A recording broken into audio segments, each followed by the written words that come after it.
a physical expression of all that is turning to ashes. We have all lost something priceless today, not just for Catholics. I saw the tweet and I retweeted it, Dan. I didn't read all the editorials that I could have on this subject, but I wonder how many of them mention the fact that it's Holy Week. Because last time I checked, for you Western Christians, it is Holy Week this week. It is Holy Week. We've got Easter on Sunday. Yeah. Right. But the other thing, though, too, that was interesting about it is the nature of it being iconic, right? That it's a Catholic symbol, but it's more than a Catholic symbol, and that's sort of what President Trump was speaking to. That's even what secularists like the French President Macron was speaking to yesterday when he suspended a speech that he was going to give to the nation on a separate topic, of course, because he was rallying the nation around this tragedy. And interestingly, there's a French businessman, the richest man in France, Arnault, who has already pledged $200 million to rebuild the cathedral because, of course, over its 850-year existence, it's not like there hasn't been work done. And, of course, the anticipated or the reported suspected cause of the blaze was connected to the renovation, $7 million renovation project that's going on at present. Started in the roof, apparently. Yeah. Yeah, because it's old and it's dry and it's tinder, and you can't. That's why the president said maybe we could drop water bombs on it. I don't think you could really, but he's not elected to be a firefighter. No, thank goodness. Leave that to the professionals. There's conspiracy theories that abound, and we don't do conspiracy theories on this show. Let's not. I'm going with what the suspected cause is at this point until there's evidence to suggest otherwise. But it is an occasion to sort of reflect on the culture on the ground in the Western world, including Western Europe. And it was interesting, this piece that was posted at the Gatestone Institute the day before the fire. So this was posted on Sunday. European torches vandalized, defecated on, and torched every day. In Germany, 4 separate churches were vandalized and are torched in March alone. In this country, according to a German news site, there's a creeping war against everything that symbolizes Christianity. Attacks on mountain summit crosses, on sacred statues by the wayside, on churches, and recently also on cemeteries. They go on just to detail some of it. In France, 2 churches are desecrated every day on average, according to the same German news site. 1,063 attacks on Christian churches or symbols, crucifixes, icon statues were registered in France in the year 2018. It represents a 17% increase compared to the previous year. That meaning, of course, that attacks are getting worse. Of course, there's the horrific incident from a couple of years ago where that French priest was murdered at the altar. His throat slit. Yeah, right. So, I mean, it's interesting to know. We talk about hate directed at Jews for being Jews and Muslims for being Muslims, and that certainly does happen. But it is not reported, sort of the attacks on Christianity that are going on in the Western world, particularly Western Europe. Well, thank God Jews and Muslims have not given up, have not rolled over to give up their throats to whatever haters want to hate on them. But I think the fire at Notre Dame represents to me a deep sadness about the Western culture, Western civilization, Western Europe, because you're talking about isolated attacks, right? Attacks here and there on people of the church or the churches themselves. But the general push by secular governments for ages has been to diminish and marginalize Christianity in the West until it's a shell of itself. And in the East, you know, the reason why so many people of the Bernie bro persuasion hate Putin is not because he's a dictator. It's because he almost crucified Pussy Riot, that band that defiled the altar of Christ in a sort of performance art. And he hated them and threatened them. Well, right. I mean, and they deserved it. They're lucky that I'm not the king. Well, it would have been boiled oil for them. Okay. Here, your cast going full medieval, and it's not even 5:30 this morning. It's Game of Thrones, baby. That's what it is. Right, that's it is. You watch Game of Thrones Sunday night, and you've got a little bloodlust. I didn't get enough blood, so I wanted. It's a setup. It's a setup to the coming war. You didn't like the. You didn't like. No, the I did not. But I'm not going to criticize because when you have to let it breathe a little bit. Like with you, like when you do something I don't like, I don't criticize. I don't come out and write a column criticizing you. I give you a chance. Thank you. A break. Yeah, I appreciate that. You're welcome. Duly noted that you exercise restraint in my direction. So few do. Many times. John Cass and me, Dan Proft, coming to you from FJ Kerrigan Plumbing in Wilmette, part of our AM 560 Signature Bank Business Tour. It's what Chicago is talking about. It's Chicago's Morning Answer with Dan and Amy on AM 560. The Answer. What is certainty? Certainty is the passionate commitment to fulfill every promise.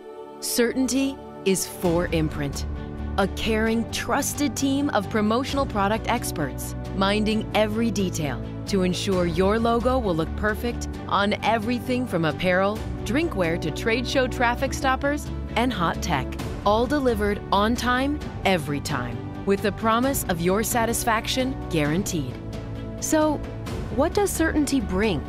Promotional items exceeding expectations, a buzz of excitement for your team and your customers, a pep in your step, a fist pump, a whoop, a tingle, a grin, a laugh, or even one quiet word that no one will ever hear. Yes! Explore thousands of promotional products at 4imprint.com. That's the number 4imprint.com. 4imprint, for certain. John Cass, you got to get on that Tiege Hanley system. I'm telling you. The what? Tiege Hanley, the skincare system that I'm on. You know, especially the spring, you're going to be out and about. You're going to be glad-handing with all your fans. And you're going to want to look your best. I want to exfoliate. And then I want to put salve or ointments on. Yeah. I want the name John Cass to be synonymous with exfoliation.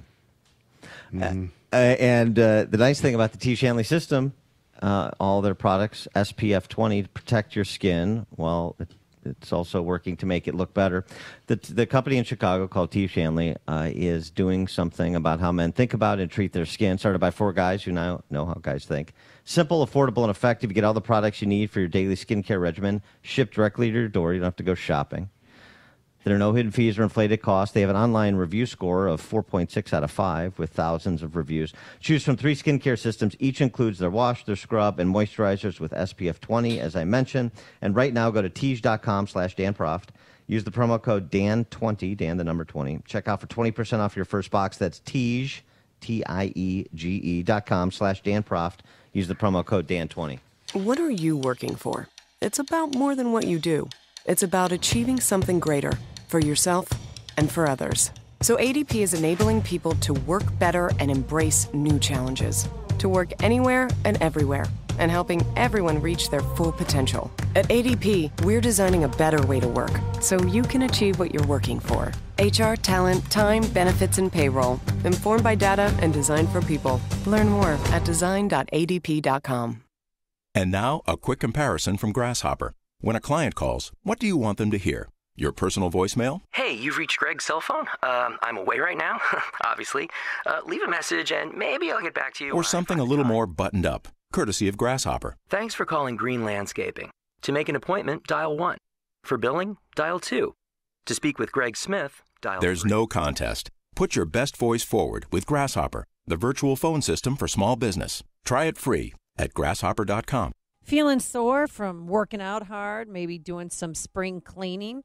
Or do you want to boost your immune system? Well, if either of those are interest you, then you should try Balance of Nature. It is 10 servings of 31 different fruits and veggies, all in a single capsule. No preservatives, no dyes. And you hear the testimonials here on the air all the time. And let me tell you, they are real. Okay, folks? And the price of fruits and veggies is about to go up. But if you call or go online right now, you can lock in your price for the fruits and vegetables for an entire year and get free shipping on every order, but you've got to use the promo code Chicago. Use that when you call, and the number there is 800-246-8751. That's 888-246-8751 or go online to balanceofnature.com. Use promo code Chicago. AM 560, The Answer.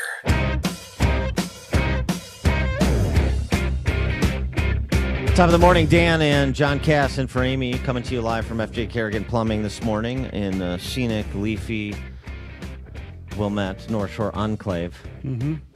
They will only allow us here for 4 hours this morning. Then we have to leave, John. Can I drink a champagne socialist breakfast? It's exactly right. This is the place for it. And the big news or the big event yesterday on the presidential front was the Bernie Sanders Fox News town hall. We'll get to that. But even bigger than that, President Trump has an officially declared primary challenger now. Did you see that? No. Yeah. Mitt Romney? No, not Mitt Romney. He's going to continue to be an opponent in the Senate instead.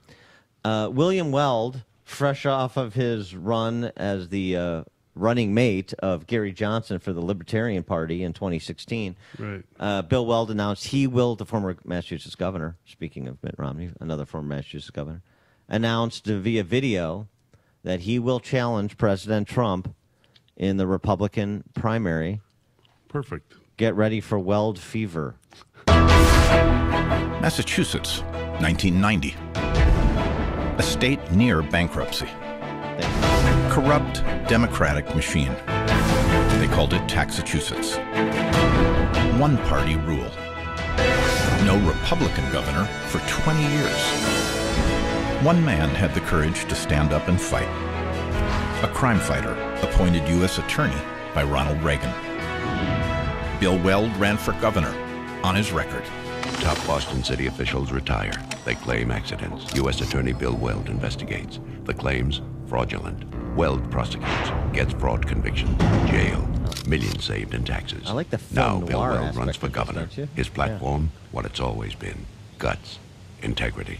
Independence. They said it couldn't be done. Yeah, exactly. No Republican could win. Bill Weld beat the odds. Historic victory.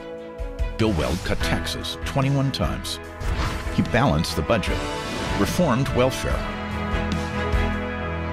I'm not happy to be on welfare because there ain't no way to live. I don't want my children growing up seeing us living off of the welfare system. Now I'm actually out there contributing, doing something to earn my benefits. I support all the way what Governor Weld's trying to do.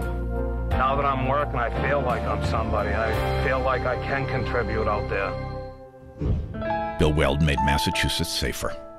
And every day, he cared. That's when you just... Katie's father and I lived together for 14 years. I became pregnant and he left. Non-payment of child support was the most socially accepted form of child abuse. Governor Weld and Lieutenant Governor Cellucci made non-payment of child support what it should have been long ago, a crime. No other administration has ever done for the children of this Commonwealth what the Weld administration has done. He transformed the state. Won re-election with the largest margin ever in Massachusetts. Bill Weld made history. Today we need Bill Weld more than ever. Because America deserves better. He's a war hero because he was captured. I like people that weren't captured, okay? I don't know what I said. How dare you criticize John McCain? And Mexico will all the pay Trump, for the Trump hit parade. Shameful, right. dangerous, and weak. Some of the words lawmakers from both parties are using to describe President Trump's remarks with the Russian leader Vladimir Putin today. I moved on her like a but I couldn't get there. And she was married. And when you're a star, they let you do it. That's you can do anything. Related to the Bush family? Grab him by the Yeah. Hello, how are you? Knock the crap out of her, would you? Seriously. You know, you could see there was blood coming out of her eyes, blood coming out of her. It's going to run into Megyn Kelly controversy. That were What is she doing now? very fine Counter people money. on both sides. I love WikiLeaks. I know nothing about WikiLeaks. America has a choice. New Hampshire, 2019. A better America starts here. Bill Weld for president. Join us. I'm Bill Weld, and I approve this message. How about that? Compelling? Yeah. It's a great retrospective, and then he brings it forward to, all of the Dem clips on Trump. Dan, I don't smoke anymore, but if I were smoking, that's when you roll over in bed and have a cigarette. That after you hear that stirring, I mean, there's nothing left on the table after that. It's so interesting because Weld is like 73 years old now. Again, he's been all over the place looking for ways to run after his time as governor of Massachusetts, and it was an upset victory, as it always is when a Republican wins statewide in a state like Massachusetts. It's happened again. There's a Republican governor now. But Weld is like such a classic example of the problem of politics as celebrity. He had this run in the 90s as governor, and he did some good things. He was sort of a milquetoast Boston Brahmin in other respects. But with the guy with the Southie in his commercial. Yeah, but his so he had to go a little bit of goodwill hunting there. You got to get that in. Yeah. But it's his time has passed. Just walk away. You had your time, and now go do other things rather than I'm a libertarian today. No, I'm going to run a Republican primary. I'm going to go in, take everybody back in my way back machine to the 1990s in Massachusetts. What the hell does that have to do? And the whole rationale for your candidacy is Trump's intemperate statements from the 2016 election cycle. Why don't you just go fishing, Bill? Have your wife or girlfriend pack a lunch, go fishing, sit under a tree with the 6-pack, and shut up. Although the flip side to the extent that Trump would engage Bill Weld or Larry Hogan, the governor of Maryland, who's been rumored to be considering running against him. I can't wait for Romney. Come on, I can't wait for Imrique. But what about a tune-up, a primary tune-up for Trump? I think that's important. Would it help him? I think so. Why not? Look, the only thing about Trump that most conservatives care about is Supreme Court. Right? So as long as he gets to the fishing line and gives us Supreme Court nominees, I think people will be okay with it. All right. The Democrats are doing everything they can to elect him. Omar, come on. Somebody did something. He's John Cass. We'll be back at 5:38 to pick up the other side of the aisle. That would be Comrade Bernie and his foray on Fox last evening with Brett Baier and Martha McCallum. But now we check the headlines with Mike Scott. 50 degrees. Skies are fair for the moment. Firefighters declaring success after a 12-hour battle to extinguish an inferno that engulfed Paris's iconic Notre Dame Cathedral. Claimed its spire and roof, but spared its bell towers. What remained is a blackened shell of the monument immortalized in Victor Hugo's 1831 novel, The Hunchback of Notre Dame, a building that had survived almost 900 years of French history, devastated amid renovation works. American visitor Ken LeClaire was there at the beginning of Catholic Easter week and witnessed that fire. There's a round, like a mosaic of stone, and the flames earlier were shooting out the side of that. It looks like that side's practically burnt out. The building is black. President Trump said what he saw of the fire was devastating. Fire that they're having at the Notre Dame Cathedral is something like few people have witnessed. New York Archbishop Timothy Dolan says cathedrals, especially this time of year, not only serve as places of worship. It's a spiritual home where people go in moments of tears and in moments of smiles. And this is a moment of tears for Notre Dame on the Ile de la Cité, right smack dab in the middle of Paris. As the country wakes up in France in collective sadness, its richest businessman, Bernard Arnault, and his luxury goods group answered the call to rebuild with the pledge of $226 million. Businessman Francois Pinault and his billionaire father said they were immediately giving $100 million from their company. The 12th century church is home to relics, stained glass, and other works of incalculable value of art. It's a leading tourist attraction as well. Art historian Elizabeth Lev. Church is a mixture of human ingenuity, problem solving, and then at the same time a vision of transcendence. And every single thing about that church is a work of art. Including its organ, which dates back to the 1730s, and firefighters say much of that organ has been saved. In other news this morning, the tornado count continues to climb in Mississippi after last weekend's storms. The National Weather Service says now 17 have been confirmed. A third EF2 tornado apparently touched down in the Vicksburg area. The Justice Department expects to release the final report of special counsel Robert Mueller Thursday morning. Mary Tyler Moore Show actress Georgia Engel is dead at the age of 70. Engel joined the hit show in 1972 during its third season. She won 2 Emmy nominations for her portrayal of Georgette Baxter. Here in Chicago, an investigation continues after a man was carjacked at gunpoint on Chicago's North Side. It happened last night in the 2100 block of North Fremont. And authorities have identified a body pulled last week from Waukegan Harbor as a teen who went missing in January. Matthew Garcia jumped into Lake Michigan to try and save a friend. The original Emancipation Proclamation, written by President Abraham Lincoln, will be on display at the National Archives in Washington, D.C. The document will be on display today in honor of D.C.'s Emancipation Day. The Archives version is the only one to feature Lincoln's signature and seal of the U.S., giving it force of law. Sox over the Royals 5-4 at Guaranteed Rate Field. Wilson Contreras homered and plated 3, and the Cubs 7-2 win over the Marlins.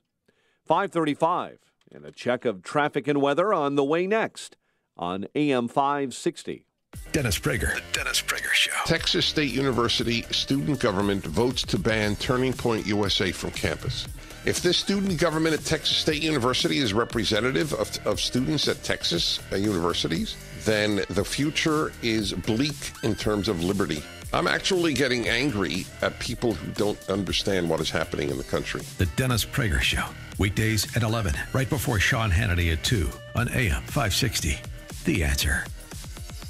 Another school year is about to wrap up, and you need to start thinking about what activities your son or daughter will be involved with during summer break. You want them to have fun this summer, but at the same time have some structure to be prepared for the next school year. Introduce them to St. John's Northwestern Experience in the beautiful Lake Country region of southeast Wisconsin with summer OPS, opportunities for personal success. 5 intensive weeks of learning and training. Young men and women grades 7 to 12 get an opportunity to advance academically in the structured and supportive environment of a military boarding school, and at the same time be involved in an exciting summer adventure camp that inspires personal growth through a commitment to excellence in academics, leadership skills, spiritual and character development, and athletics and wellness. Camp St. John's Northwestern for your son or daughter with full boarding or day camp programs. Get more info at 1-800-SJ-CADET. That's 1-800-SJ-CADET or online at sjnma.org.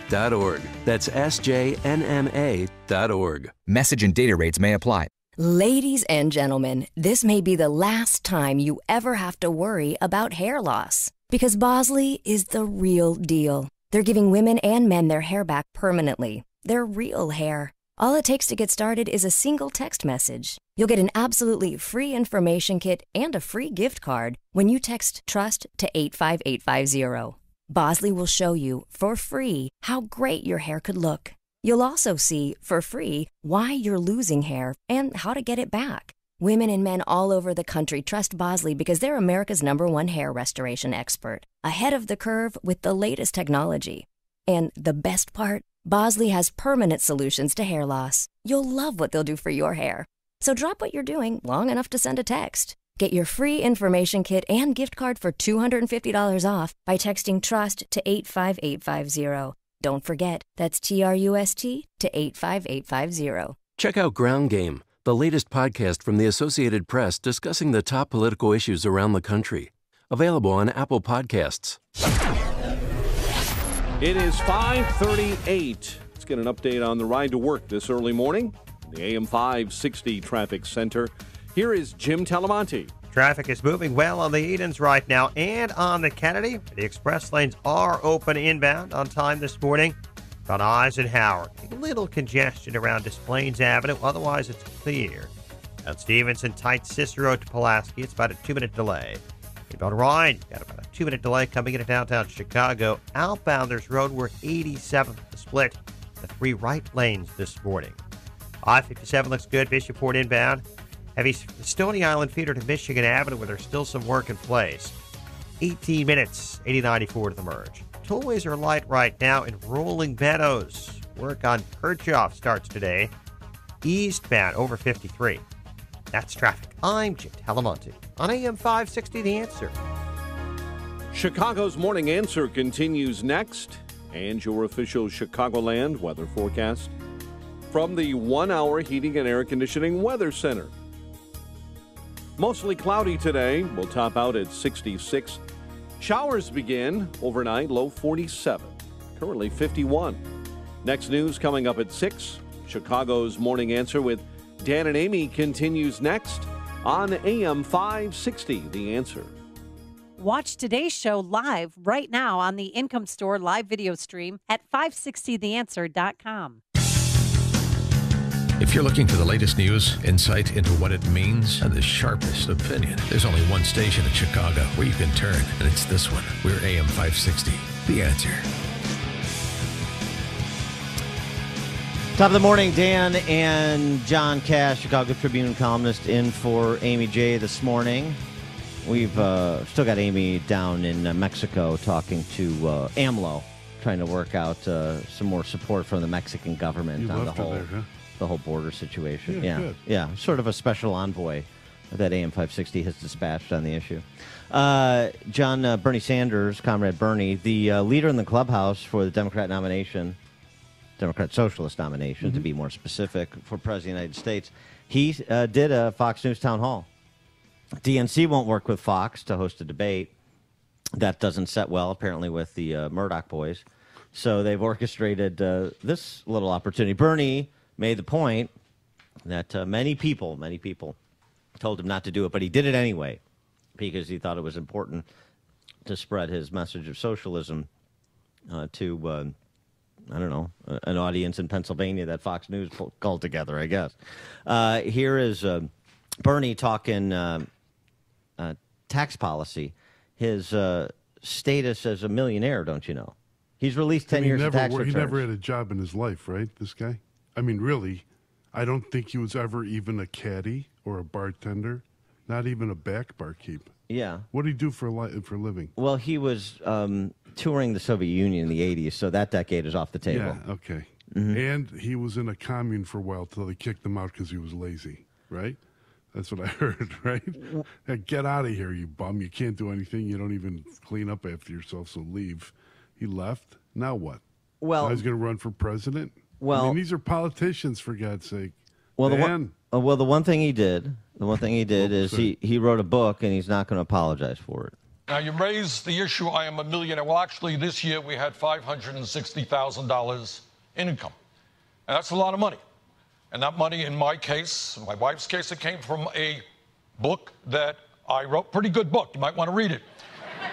It was a bestseller. It sold all over the world, and we made money. So if anyone thinks that I should apologize for writing a best-selling book, I'm sorry, I'm not going to do it. Good answer. And besides, unlike the last president, he actually wrote his own book, right? Didn't have, like, William Ayers write it for him. Allegedly. There you go with your conspiracy theories. Brett Baer asking him, well, let's say you wrote a book and it was successful, you were compensated for it. Isn't that capitalism? You know, when you wrote the book and you made the money, yeah, isn't that the definition of capitalism, the American dream? No. I mean, what we want is a country where everybody has opportunity. I have a college degree. I'm a United States Senator. But a lot of people don't have a college degree. A lot of people are not United States Senators. I want everybody in this country to be able to have health care, to have education, to when they turn on the water, have drinkable water, not toxic water. So what we are fighting for, Brett, is a society not where just a few people can make a whole lot of money, but a society where everybody in this country has the opportunity to live in security and dignity. Who doesn't like that? That's the classic example of why politicians hate sitting with me and love coming on the air. Because when you're in broadcast, they grab that mic, and he's not even answering the question. He's just turning it around and blabbing whatever he wants to blab. What about in print? You can't do that because it's like, okay, that's really nice, but I'm not going to use any of that crap you just said. What about my question? Right? Well, he answered the question. He said that's not what him writing a book, being compensated for it because it was successful. That's not capitalism. What we want is a world where nobody has to drink toxic water. And get free college. But, I give him credit for showing up because people, look, unlike the William Weld types, all right, Bernie Sanders shows up, knows he's going to get criticized, people give you credit for showing up in the locker room after you rip on a ball player, right? And the same thing there. I think people give him credit for showing up on Fox. A lefty like that showing up on Fox and taking it. Well, it's funny. People don't give Republicans much credit for showing up on CNN town halls, right? I mean, in 2016, going to participating in a debate hosted by CNN, the Republicans don't get much credit for that. What do you expect from like Brian Seltzer and no, I don't. And Gloria Vanderbilt's what is he? Gloria Vanderbilt's kid, Anderson. Yeah. Well, but what the credit for showing up? I don't know. But what's the showing up thing? Who cares? I think if you show up, and people like it when you show up to an audience. Show up to an audience that might not be crazy about you. Did you hear the applause? The audience. Now, Brett Baer said the audience was Democrats, Republicans, Independents, Conservatives. Didn't sound like many conservatives there. At least they weren't particularly vociferous if they were in the audience. It was a rally for Bernie Sanders in terms of the audience reaction. You've been on that side where you're picking the audience and you pick guests for town halls, right? What is it? Is it just a televised propaganda rally all the time, no matter what? Whoever's in charge of picking the guest. Like, remember when Ted Koppel, when people were rioting, pulling truck drivers out of their cars in Los Angeles, beating the hell out of them, and Ted Koppel wanted to have a conversation about race. Right. And then you'd end up with every social justice warrior, showing, that's how it is, right? Yeah, that's the parameters. TV. Well, it is, but I guess it doesn't have to be. But let me give you an example of the very difficult questions Bernie was posed by the Fox News audience. Is just a society agreeing to work together and combining their resources to make sure everyone is protected and taken care of. How can you challenge the idea that socialism is bad in the minds of the public? You might have asked them, not me. But is this going to be a constant thing? No. No, it will not. All right. Did you hear her definition of socialism? You ask me fair questions, I will give you fair answers. Thank you, sir. That's the deal. I don't think this is so kindergarten. Not everybody thought that I should come on this show. And we appreciate it. All right. Your network does not necessarily have a great deal of respect in my world, but I thought it was important for me to be here and have a serious discussion about serious issues. Sally asked a good question. See, that's a good question. Why don't people realize socialism is great? That was her question. Let's talk about it. And I think it's an important issue, but it will come up. What is democratic socialism? Fair question? Okay. So let's talk about it. Democratic socialism, to me, is creating a government and an economy and a society which works for all rather than just the top 1%. It means ending the absurd inequalities that exist today. And I want to lay this out because you're not going to hear this much on Fox, and you're not going to hear this much in the media in general. And the American people have got to conclude whether we think it is appropriate and what America is about to have 3 families owning more wealth than the bottom half of the American society, 160 million people. Whether it's appropriate for the top 1% to own more wealth than the bottom 92%. Whether it is right that 49% of all new income goes to the top 1%, when many people, Brett and Martha, who are watching this program, are working 2 or 3 jobs just to pay the bills. The Mad King. Is he right? 312-642-5600, turnkey.pro answer line, 64636DA, turnkey.pro text line. Do you want to get into the business of the government redistributing wealth, evening out the distribution across 330 million people, as he suggests? He also, again, Trump tax cuts, 94% of Americans saw a benefit. But, of course, Bernie's spin on that is 83% of the benefit, the total benefit, went to the top 2% or 1%. Of course, αυτός μιλάει και ο γάιδρος κλάνει. This is not a Greek station. You know what that means? No. And I use it on my podcast, The Chicago Way. Yes. Often. Yeah. Αυτός μιλάει και ο Γάιδρος Klani is what my grandfather, who never went to college, but you would say when politicians would talk like that. And that means he speaks and the donkeys break wind. Okay. Okay? Because Grandpa Cass. This nonsense, the class warfare, hoo-ha, all of that, it's ridiculous. And I'm about ready. I've had it. It's up to my eyeballs, and I can't take it anymore. I just can't take it no more. I swear to God, and it's going to go on and on and on and on. Well, at least McCallum got him to a number, right? What's the number? Your wealth tax, 52% is what he proposed in 2016, so I guess he's sticking with that. So at least he's putting out numbers, but again, that demands the follow-up question. Well, 52% is fair. Why wouldn't 60% be fair? Why wouldn't 65% be fairer? How do you get what's to your fair share? Well, how do you get to? How do you know? How do you have the secret knowledge? What's the basis of that knowledge? That 52% is the exact calibration of fair distribution of of the resources everybody generates. But those sort of discussions seem to get lost. I do this sometimes too, and I just don't think people care. The data, the top 1% pay 40% of all income taxes. They have about a little under 40% of total wealth in the country. So is that fair, or if it's not fair? I don't know. The top 10% pay 70%. Nobody cares about what the other guy pays. They care about what they pay. Well, they do care about what other. There's an entire party that cares about what other people pay. I'm sorry. Yeah, that's the entire raison d'etre for the Democrats is to count your money to get into your pocket. So they do care, and to break your will. But I don't think people who do care about counting other people's money and deciding how much you can keep and how much should be distributed and what fairness is. I don't think they're persuaded at all by the actual numbers in terms of who pays what. So 83% of the benefit of Trump taxes went to the top couple points, according to Bernie. And yeah, right. So 50% of Americans net pay no federal income tax. So if you cut federal income taxes, of course, the preponderance of the benefit is going to accrue to people who pay income taxes. It's like the cut in the increase is a cut. Same kind of thinking. It's like we're not spending as much money on government widgets as we did last year, so it's a cut. Yeah, but I'm trying to get to how you penetrate people's consciousness about this fairness thing. I mean, the woman's question.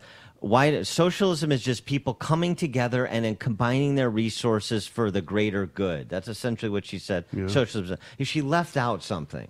It's people being forced together by the monopoly, the monopolizer of force in a society, government, and it's a small group of people in that government that are making those decisions about those combined resources. It's not this, a happy hippie commune she describes that's based on voluntarism. The woman who's speaking is the first one who will bleat like a sheep and scream when it turns against her and her family.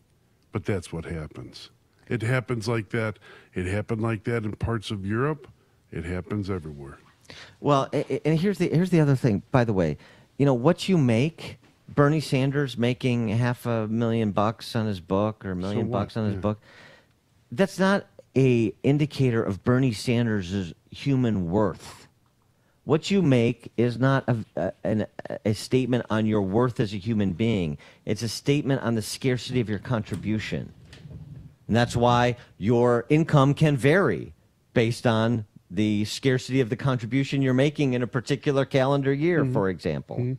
But we get into this whole idea that how much you're compensated is some sort of commentary on your value as a human being, and it's not. And I think Republicans don't make that point often enough. It's just based in a market economy on the scarcity of your contribution. Bruno in Naperville, you're on. Hold on a second, Bruno. Bruno in Naperville, you're on Chicago's Morning Answer. So there are two faults with Bernie's approach. The first one is that the disparity or the unfairness that he talks about can be addressed within the capitalist system. So if we talk about providing more wealth for the people at the bottom half, well, that can be done within a capitalist system. And you can start by not flooding the economy with unskilled, illegal labor. Now, the second thing, and you already alluded to it, is that the equality that he talks about comes at the end, at the barrel of a gun. If I don't fall in line and I don't want to do what they tell me to do and they take over, they send people to my house with guns. Exactly. Well, thanks, Bruno. That's, you know what? I mean, like, earlier I used a comment from my grandfather in Greece, but you know what? Colorful man. Clearly. My family dealt with exactly what happened when the left takes over. They shoot the teachers first. The teacher that was the lady who was talking, can't we all get along? Can't we live together in a socialist paradise? They grab her out by the hair. They shoot her first, and they say anybody who aids her will be shot. That's what happened in the villages around our village in Greece in 1946 and 47, and people don't forget that. That's how it works. How it works in Venezuela now. Eat the damn zoo animals and enjoy it.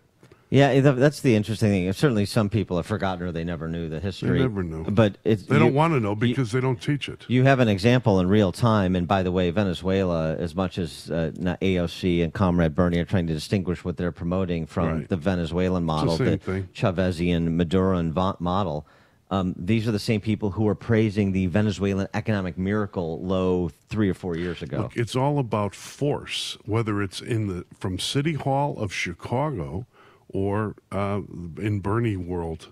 It's about using government force to compel people to do. Well, government is force. Using government force is redundant. Using the hammer of government to beat you into submission is what they do. Here's the thing, too, because we get into this, and this is, I guess, what I'm getting to with this, trying to figure out how to penetrate the consciousness of people who are impervious to data or logic. The focus is on spend, how much something costs, and what you're paying. The focus should be instead on control. Bernie Sanders, in his discussion of government takeover of healthcare, what he calls Medicare for all, said, other countries do healthcare just like we do public schooling. Right. And this is how we should do it. Not exactly. We don't do it that way because we have a competitive model. Sweden doesn't do it that way because they have countrywide vouchers. So that's not exactly true. But it's beside the point. It's not about the spend. It's not about 10, 15, 20, 25 grand. We're up on the North Shore, 25, 30 grand per kid. It's about who's in control of it. Because in Chicago, they spend more money, CPS does, per pupil than a lot of suburban school districts. But those families aren't in control of the money. They're not in control of the spend. So it seems to me one of the things that's always left out, and it's not pushed on comrades like Bernie, is it's the control factor that you're papering over, and that's what I want to talk about. You want to talk about how government takeover is going to eliminate your health care premiums, you're going to pay more taxes, but the net is going to be a financial benefit to you. It's not going to be a financial benefit to me because I'm not in control of the spend. In a private health insurance market, I am. So you can talk about big insurance companies rationing all you want, as if governments don't do the same thing. But I want control over my destiny. Is there a value to that? And that seems to be lost in this conversation. Robert in Oak Brook, you're on Chicago's Morning Answer. Yeah, Dan, you just hit it on precisely. If you're going to take 60% of my wealth, then who is in control of my wealth? Oh, that would be called Washington, D.C. That means there's a bank in between me giving you my money, goes through the bank.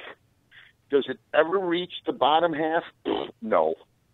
Because it goes through that filtration system of, well, your money goes to this person, this person, this person, this person. And by the time it gets down to the little guy, if you will, he's probably going to get less than he gets now. And I don't think people understand because you lose control, like you just said. Thanks, Robert. Kevin in Northfield, you're on Chicago's Morning Answer. Two big questions, guys. First, John Cass, do you think that now Rahm Emanuel's unemployed, do you think he'll never want to let a good midlife crisis go by to waste? Hi-yo. You mean like when he's dealing with actresses and yeah. Quickly, I'm Kevin. sorry. I wonder why Brett Baer didn't ask Comrade Bernie. You know, when Dan Proft and when Sean ask someone to get their cigars, they pay their butler to get them the cigar and their Scotch whiskey. I pay Jeff Bezos to save me time, labor, and money. I pay Bill Gates on his software to save me time, labor, and money. I love those guys because every day they're doing things that save me time, labor, and money, give me enjoyment. That's Thanks for the call, Kevin. Appreciate the point. Dan and John Cass in for Amy J. Coming to you live from FJ Kerrigan, part of our AM 560 Signature Bank Business Tour. Now we turn it over to Mike Scott for the headlines. United Airlines canceling 737 MAX flights. WIND Chicago News Time 6. How stable is Notre Dame? I'm Dave Anthony, Fox News. That's the big question now that the fire at the cathedral is out. It's the national symbol of France that has been damaged. It's a powerful symbol for us Christians. Fox's Simon Owen is live in Paris. Dave, the skyline here is changed today. While the cathedral's overall stone structure is still standing, it has no roof and its 300-foot tall spire is gone. The fire has now been declared fully extinguished some 15 hours after the alarm was raised, after firefighters worked through the night. There have been no reports of deaths.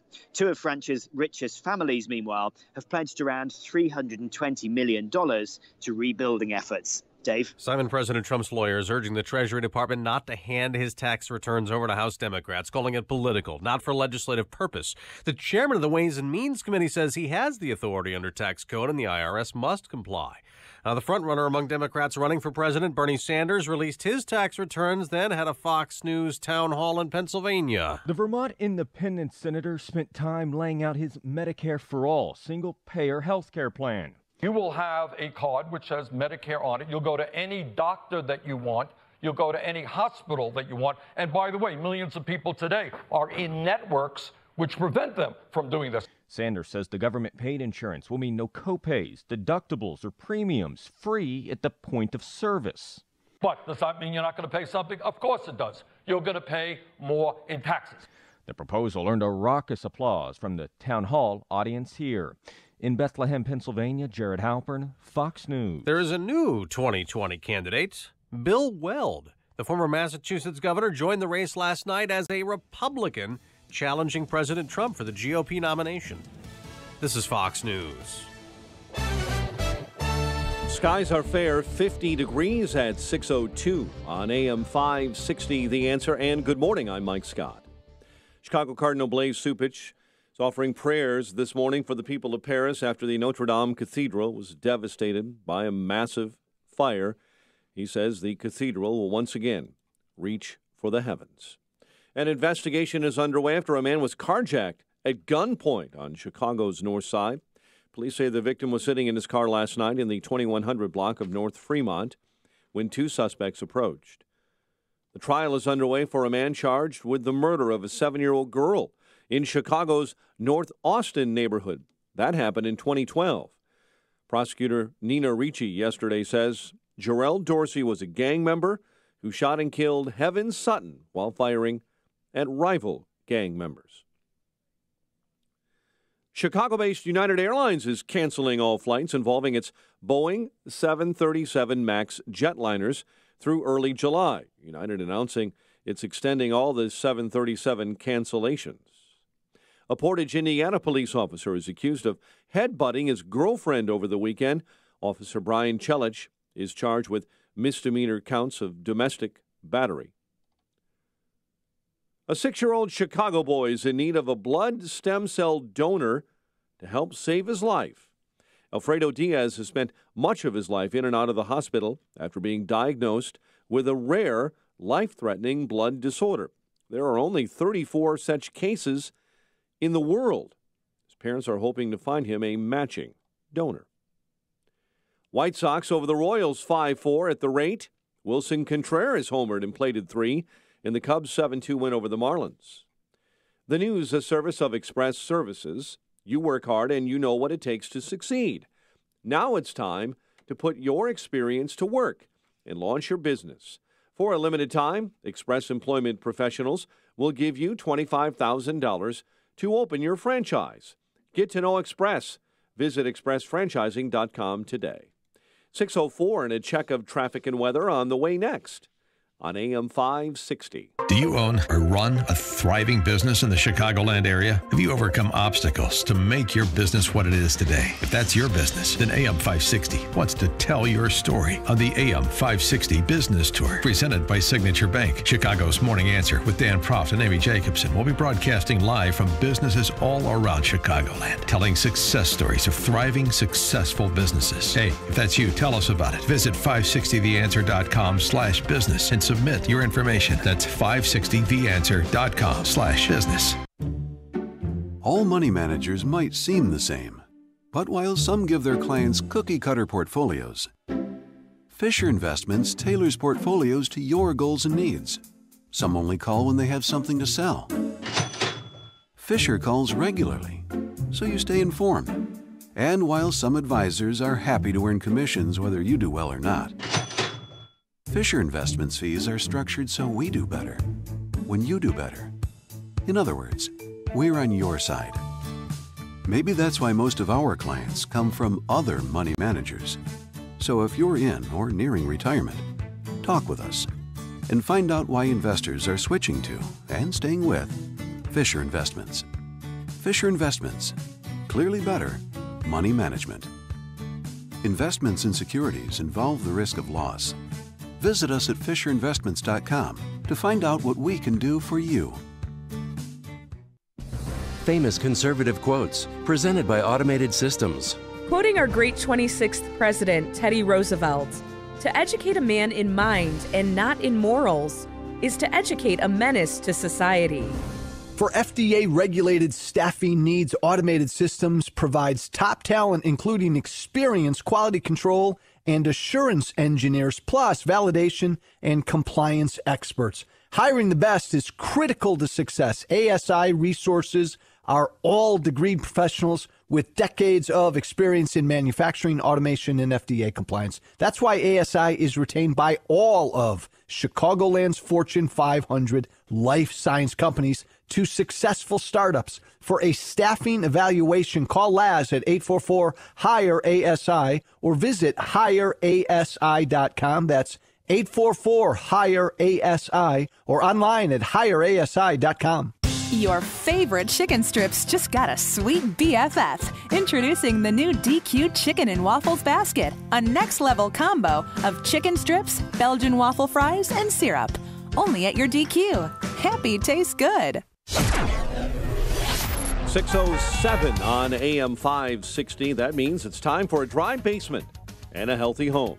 Time to call Permaseal, 800-421-SEAL. And time to check the roads in the AM 560 Traffic Center with Jim Talamonte. Inbound Kennedy Expressway traffic is heavy Canfield to Central. It's 24 minutes, O'Hare to downtown. Outbound 21, a little tight out near O'Hare, and traffic slow on westbound 190, River Road to the Tri-State.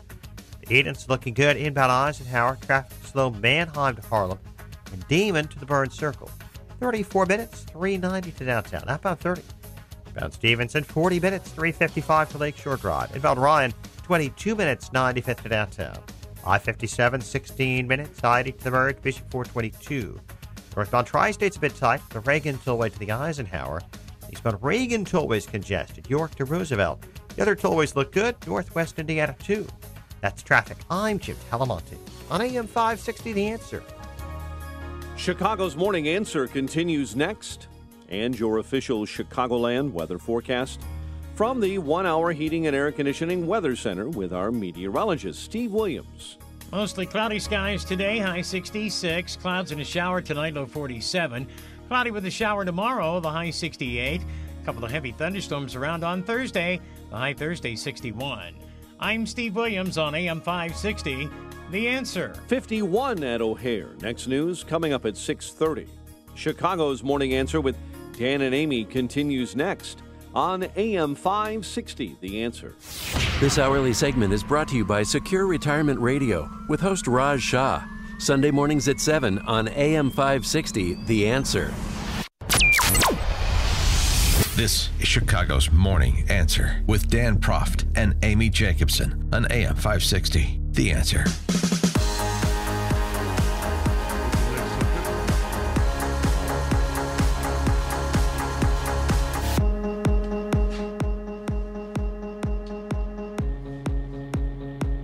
Top of the morning, Dan, and in for Amy J this morning is John Cash, Chicago Tribune columnist. And podcaster. And podcaster of the Chicago Way. People can get the Chicago Way podcast where? On all the platforms, whatever they are, Stitcher, Google Play. They can whatever that is, and they can download for free. I'm a content provider. Sure. Okay. John Cass Tech Chat. We'll have that all morning too.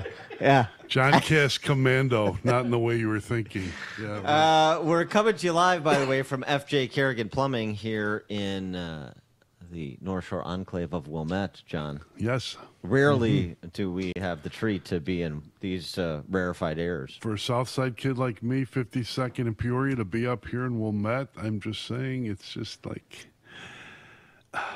Yeah, just something. Breathe else, it in. Breathe it in, because we're going to be escorted to the border at 9:00 by Wilmette Police. This is, of course, part of our AM 560 Signature Bank Business Tour. John, part of the Mueller report, I should say, announced yesterday that will be released on Thursday. And right. I know you're waiting with bated breath for the full report and the redactions and the Jerry Nadler response. I was going to write a column earlier in the week on it, and then I thought, okay, they're going to release it Thursday, so just wait till after it's released so I can see all the nonsense. Like, St. Lee James Comey, according to our friend Professor Lipson in Real Clear Politics, Professor James Comey, the St. Lee James Comey went even further, told an audience he didn't even know what spying meant. Doesn't know. The former FBI director, Yeah. former top prosecutor in the Department of Justice, unfamiliar with the word spying. I'm waiting for what's the report, the FBI Inspector General, right? Department Horowitz? of Justice Inspector General, right. Okay. Yeah. So I want to see if President Obama played this whole thing the way like some politician would play it in Chicago, where you get the coppers to find out what you want on somebody, investigate somebody, and put a case on somebody. Well, because that's, you know what I mean, that never happened before. Ask William McCutcheon, the alderman who was reform alderman who was caught studying teenage prostitution with his pants down in Lincoln Park Alley. Yeah, these things happen. Okay.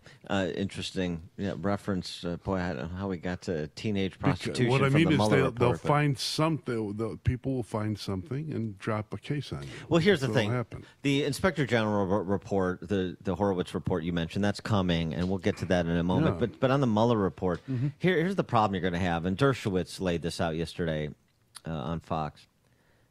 You had Mueller punt on the issue of obstruction.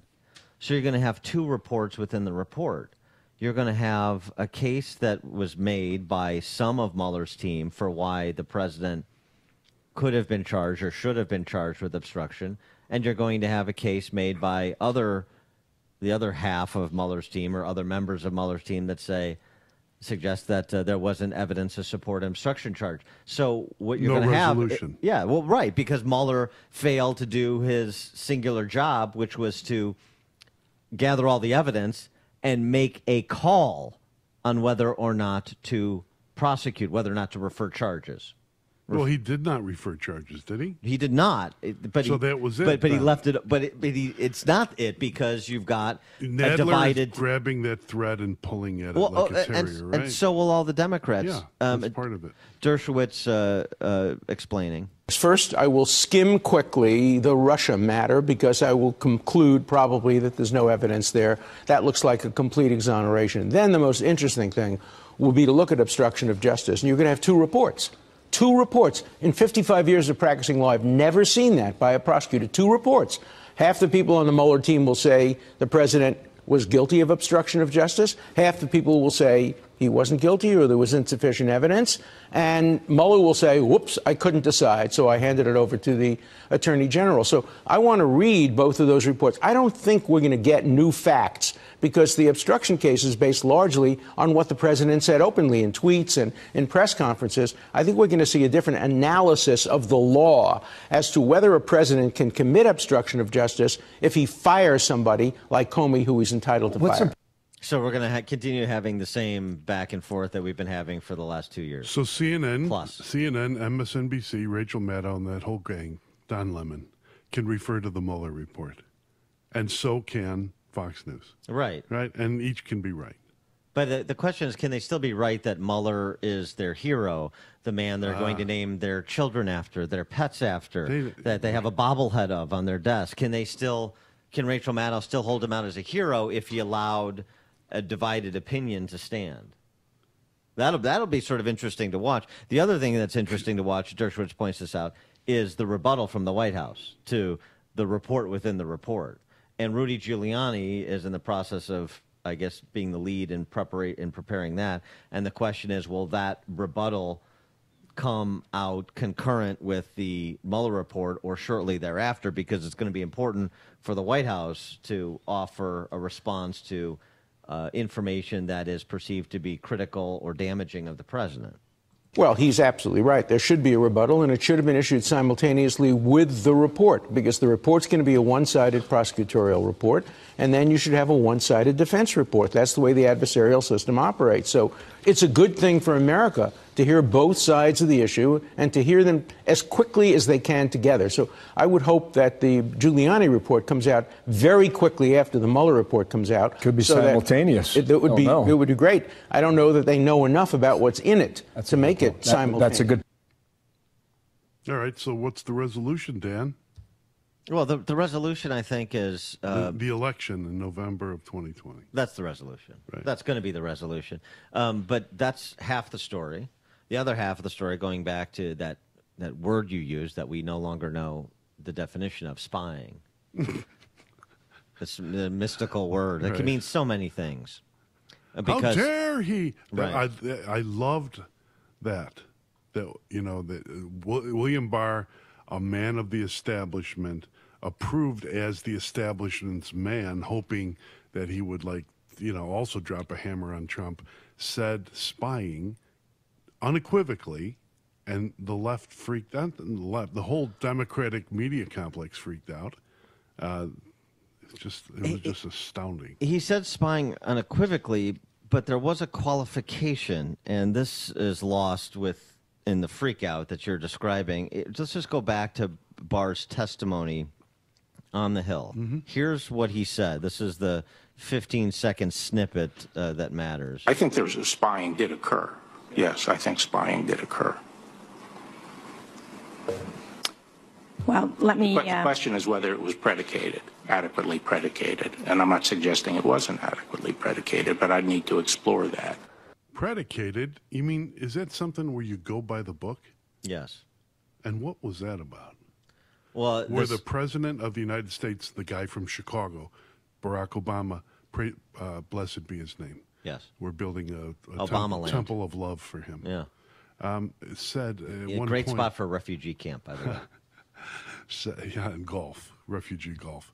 Said at one point, let's do this by the book, gentlemen. What did he mean by that? When he wanted all that spying or whatever it was to happen. Well, this is the question about going back and doing the 2016 look-see that Barr is suggesting he's going to do. But that statement he made, there was spying going on. Whether it was predicated, and I'm not saying it wasn't, that's Barr's statement, I have to look into it. So basically, meaning that there whether was it was legal, reason. whether it was legitimate, all right, whether there's a legitimate basis for it, right. And this is the entire discussion of the other report that we're eagerly anticipating the next couple of weeks, and that's the Department of Justice Inspector General's report, Michael Horowitz's report. And you shake a few rocks inside an empty box, and you get John Brennan's brain trying to comprehend what's going to happen to him. But listen to I just want to get the left's freak out that you described too. Listen to Joe Scarborough You heard what Barr said, or you're reminded of what he said last week, okay? The full 15 seconds of what he said, right, which was measured. And here's what the likes of Scarborough say in response. I know there are a lot of lawyers in Washington, D.C. that are shocked by what he's doing right now. Well, the person familiar. That have known him for years. For 30 years. Democrats and Republicans are shocked how reckless and irresponsible and Roy Cohn-like he's being. He's destroying his legacy here. And what happens, Mike, to those people who destroy their legacy? Does Trump say, thank you for destroying your legacy for me by making a fool of yourself in front of the American people, by showing you have no respect for the rule of law? What happens to those people in the end? So this is the guy who Roy babbles Cohn. in front of the mob as the guillotine's falling. When he's not Eskimo kissing Mika. Yes, right. How about the Roy Cohn comparison, McCarthy's lawyer? Have you no decency, Joe Scarborough, sir? Have you no decency? Barr's statement merits a Roy Cohn comparison. Yeah, there you go. I gave you one. Well, okay, so here's the response from Lindsey Graham, who wants to see Barr go wherever the facts lead as they existed in 2016. There's two categories of investigation that are required. What happened pre-election and what happened post-election. Lindsey Graham on the pre-election questions. Well, we're going to find out whether or not there was legal authority to get a FISA warrant against Carter Page, who was associated with the Trump campaign. By definition, the Foreign Intelligence Surveillance Act allows our government to spy on people we think that are working with foreign governments. The question was there any legitimate reason to believe that? If the warrant was issued on a dossier that's a bunch of garbage, the answer would be no. Most importantly, how could a counterintelligence investigation be opened up against the Trump campaign? Congress never hear about it. Was there a legitimate reason to open up a counterintelligence investigation against the Trump campaign, which is spying? And why was President Trump never informed of the fact that people working for him, our government suspected of working with the Russians? Because the purpose of a counterintelligence investigation is to protect the people being targeted by a foreign government. All good questions. The last one though, if Trump was outside the system, he wasn't part of the establishment. These are rules that apply to the establishment. In terms of informing President Trump of the counterintelligence investigation, because he wasn't a target, but concerns about others around him. Right. Wouldn't you inform him so that he could be apprised of it, take necessary action to insulate himself? Unless you're in the belief that the candidate, Mr. Trump, is rogue, right? Has nothing, should not be anywhere near the White House, and therefore is a threat to not only you but everyone else around you. Right, and this is, of course, what people would suggest about the higher-ups at the end of days of Obama years. I'm just saying that the higher-ups end with the President of the United States. If we're going to apply the same rules, you apply the rules to Trump, you apply them to the previous occupant. How did his ministers serve him? And was he one of these, will you just please rid me of this accursed priest? Or did he actually take active interest? Lindsey Graham on the post-election questions that have to be answered. But what happened after the election is equally important to me. The counterintelligence investigation continued on the transition team. That's how General Flynn got in trouble. What basis did the government have to follow the Trump transition team? How did it get leaked out to the public that there was a counterintelligence investigation going on against General Flynn while he was in transition? Leaking this information after the election is just as important to me as spying before the election. Right, and this is what Mark Meadows was referring to when he sat down with Maria Bartiromo over the weekend about the criminal referrals that he expects will be coming per the Horowitz report that is forthcoming.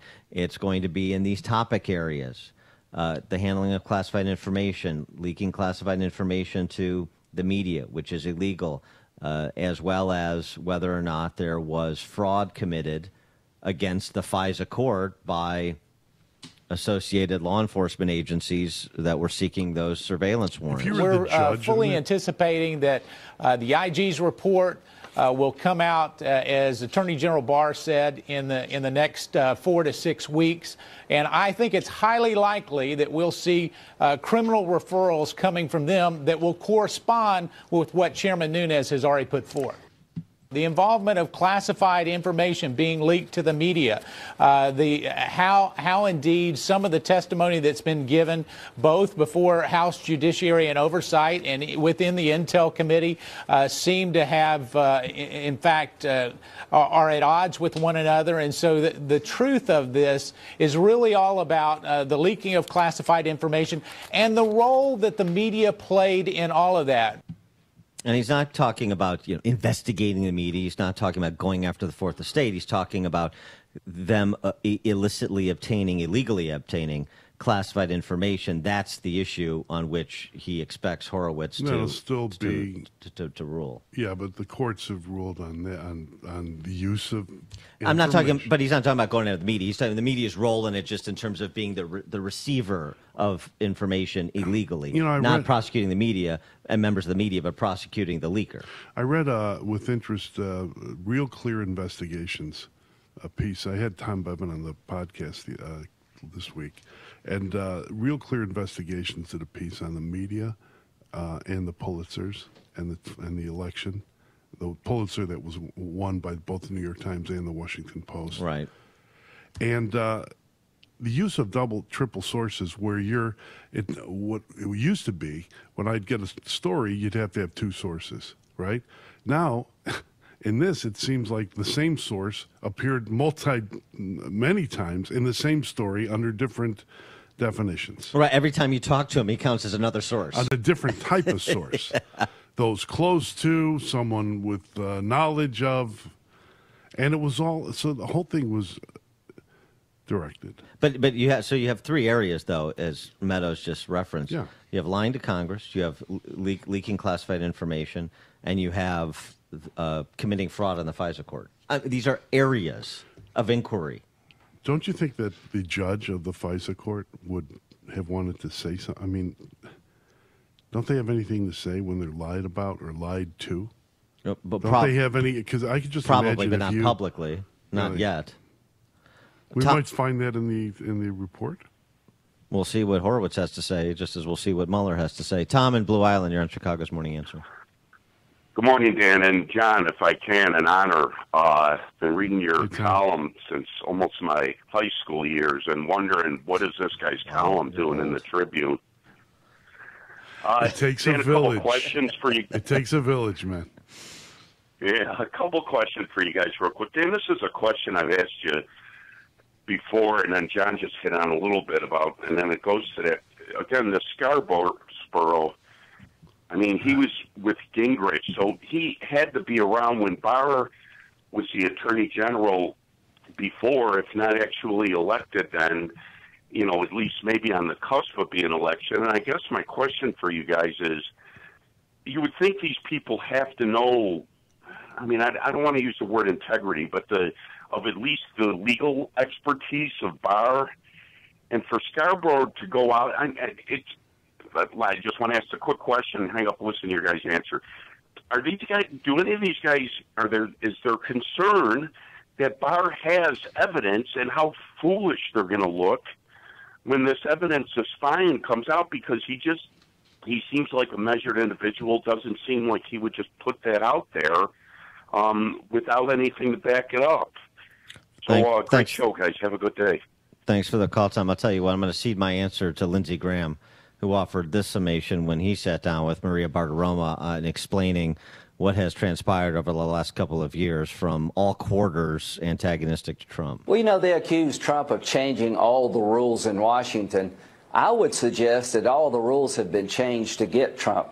Kavanaugh's nominee was not presumed innocent because he was a conservative. The way they treated Brett Kavanaugh was to try to destroy his life and drive him out of wanting the job, hoping he would quit. They're attacking Bill Barr now, one of the most seasoned, highly respected legal minds in the United States. Nothing's changed about Bill Barr since he was Attorney General under Bush 41. The only thing that's changed is the desire to get Trump, no matter how you have to get it. So if you need to destroy Barr, they will. If you need to destroy Kavanaugh, they will. If you need to make up stories to get a warrant, they will. If you need to open up a counterintelligence investigation based on bogus information to try to get into the Trump campaign, to find out what he's up to create an insurance policy, I think they will. There was nothing they wouldn't do to get Trump. And America needs to understand this can happen to both parties. Let's hold them accountable and stop it now. You've made the switch, and it feels so good. You've switched to Chicago's Morning Answer on AM 560. The Answer. What is certainty? Certainty is the passionate commitment to fulfill every promise. Certainty is 4imprint, a caring, trusted team of promotional product experts, minding every detail to ensure your logo will look perfect on everything from apparel, drinkware to trade show traffic stoppers and hot tech, all delivered on time, every time, with the promise of your satisfaction guaranteed. So, what does certainty bring? Promotional items exceeding expectations, a buzz of excitement for your team and your customers, a pep in your step, a fist pump, a whoop, a tingle, a grin, a laugh, or even one quiet word that no one will ever hear. Yes! Explore thousands of promotional products at 4imprint.com. That's the number 4imprint.com. 4imprint, for certain. AM 560. The Answer. Dan and John Cass in for Amy J this morning. We're coming to you live from FJ Kerrigan in Wilmette, part of our AM 560 Signature Bank Business Tour. And coming up at 6:36, raise your hand if you're a white banker. But now we check the headlines with Mike Scott. Skies are fair. Clouds will be on the increase today. There's a bit of rain in the forecast, 51 degrees. Fire crews appear to have a destructive blaze at Paris's Notre Dame Cathedral under control. Witness Ken LeClaire talks about the first moments of seeing smoke at that cathedral. We noticed a little bit of smoke at first. Didn't think too much of it. My wife was a little concerned, but then that was at literally we looked at our photos and checked the timestamp. It was at 6:55 that we noticed the first little bit of smoke. Architecture professor John Stamper from the University of Notre Dame says it looks like some of the most iconic pieces of cathedral art have survived. The other thing I was worried about were the two great rose windows on the north and south transept arms. And I think the largest of those two rose windows, the most historic from the 1250s, it looks like they have been saved. The fire completely destroyed the cathedral's roof and spire. Crews were able to keep flames from consuming the two bell towers and the facade. Senator Bernie Sanders releasing 10 years of his tax returns. And that money, in my case, my wife's case, it came from a book that I wrote. Pretty good book. You might want to read it. It was a bestseller, sold all over the world, and we made money. Comments from his Fox News town hall. The Vermont Independent and Socialist reported a total income of more than $1 million in 2016 and 17 after release of that book. President Trump is up against at least one challenger for the GOP nomination. America has a choice. New Hampshire, 2019. A better America starts here. Bill Weld for president. Join us. That would be former Massachusetts Governor Bill Weld announcing yesterday he's entering the race for president as a Republican. Measles cases are surging. Nurse Melody Butler says she founded Nurses Who Vaccinate to help debunk myths about measles vaccinations, including that they might cause autism. The argument they make is that the vaccines given at 1 year age cause autism, but we have so much evidence showing that autism signs and symptoms can actually be present from birth. And there's no link to vaccinations? Absolutely not. The CDC confirmed that more than 500 cases of measles across 20 states have been reported this year. Here in Chicago, an investigation continues after a man was carjacked at gunpoint on Chicago's north side. It happened in the 2100 block of North Fremont. And a Portage, Indiana police officer is accused of headbutting his girlfriend over the weekend. Officer Brian Chelich is charged with misdemeanor counts of domestic battery. White Sox over the Royals 5-4. Cubs beat the Marlins in Miami 7-2. The news, a service of Express Services Incorporated. You work hard, you know what it takes to succeed. Now it's time to put your experience to work and launch your business. For a limited time, Express Employment Professionals will give you $25,000 to open your franchise. Get to know Express. Visit expressfranchising.com today. A check of traffic and weather on the way next on AM 560. Signature Bank is Chicago's fastest growing independently owned business bank. It's a bank where relationships still matter. Signature Bank knows your name and your story. I'm Dan Proft, and I know this because Signature Bank is my business bank. I'm Chuck Spaveri, CEO of Spaveri's Custom Counters, a Chicagoland manufacturer of residential and commercial countertops. If there's a local commercial bank who knows how to get a deal done, it's Signature Bank. When my brother and I needed it, Signature Bank came through with a creative financing solution. That's because Signature Bank has experience working with companies like ours, a second-generation, family-owned and operated manufacturer. Our business matters to Signature Bank, and that comes through in every visit and every phone call with their team, right up to the bank's co-founders, Kevin, Mick, and Brian. Spaveri's is proud to bank with Signature Bank. Signature Bank is looking for their next success story. To learn more about turning your business vision into reality, visit signaturebank.bank. Signature Bank, helping local businesses succeed. Member FDIC, Equal Housing Lender.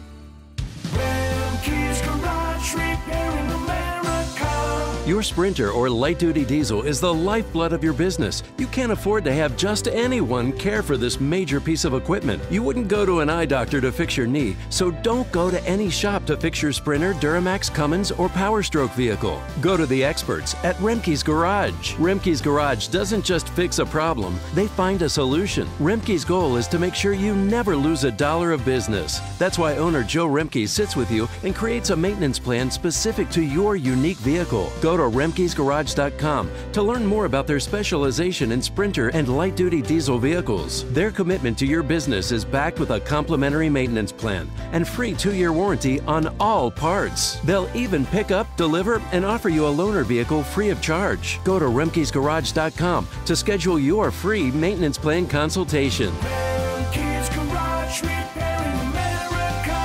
Sometimes when it rains, it pours right into your basement. This is Gus from Chicagoland Waterproofing. My mission is to identify why your home is taking on water and fix it. I want you to sleep at night during a rainstorm and not worry about your basement filling up with water, like our client from Mount Prospect. We decided to refinish our basement and wanted to put in new flooring, but we've always had a seepage problem. I heard Chicagoland Waterproofing on the radio and had to call. Gus came to our home and identified the problem immediately, explained a solution which involved 60 feet of interior trenching along the foundation. His guys were on time, professional, and cleaned up when they were done. Our refinished basement is 100% dry. Dry as a bone. Great experience. In Gus, we trust. From simple sump pumps to complex storm drainage and crack foundation solutions, Chicagoland Waterproofing's work comes with a lifetime warranty. Plus, a fully licensed plumber is always on staff. Request your estimate today at ChicagolandWaterproofingPros.com or call 847-296-3500. Check out Ground Game,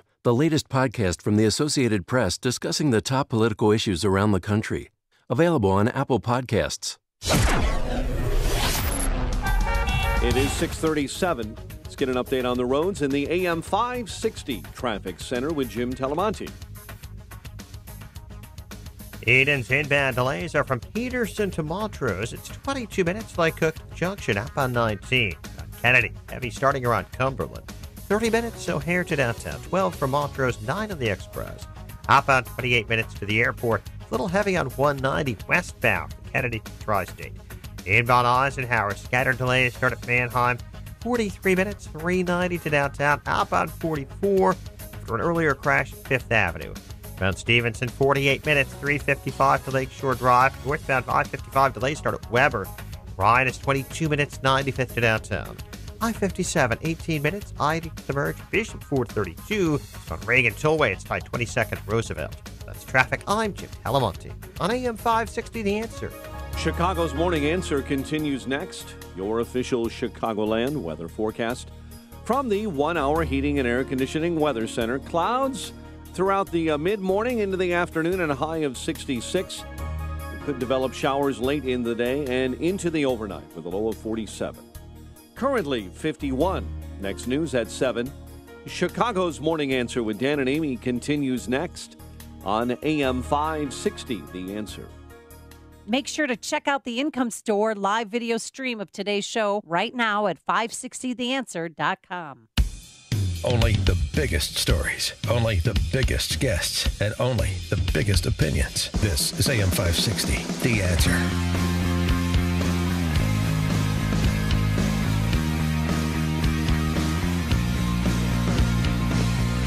Good morning, Dan, and in for Amy this morning, John Cash, Chicago Tribune columnist extraordinaire. We're coming to you live from FJ Kerrigan Plumbing in Wilmette, part of our AM 560 Signature Bank Business Tour. And, John, you have two young Casses. Two sons. Two fine young men.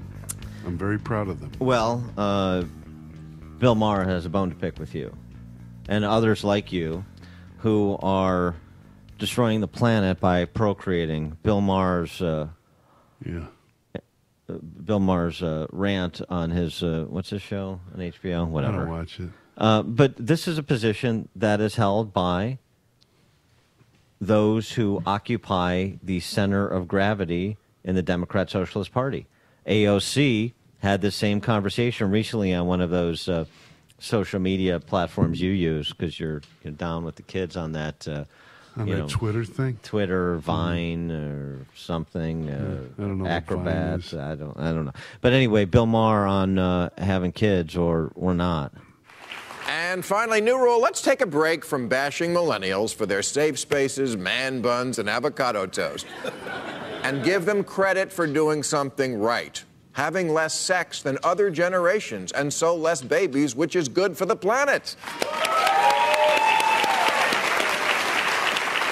Unlike the Chicago City Council, his audience dutifully claps along. But instead of asking why America's young people are having less sex, let's just be glad they are. Earth Day is coming up, and I can't think of a better gift to our planet than pumping out fewer humans to destroy it. People talk...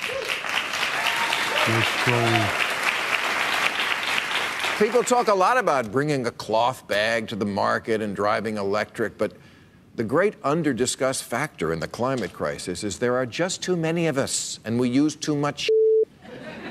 Climate deniers like to say, there's no population problem, just look out the window of an airplane, something but empty space down there. But it's not about space, it's about resources. Humans are already using 1.7 times the resources the planet can support. 312-642-5600. People. Turnkey.pro answer line, 64636DA, Turnkey.pro text line. Do we need to call the herd?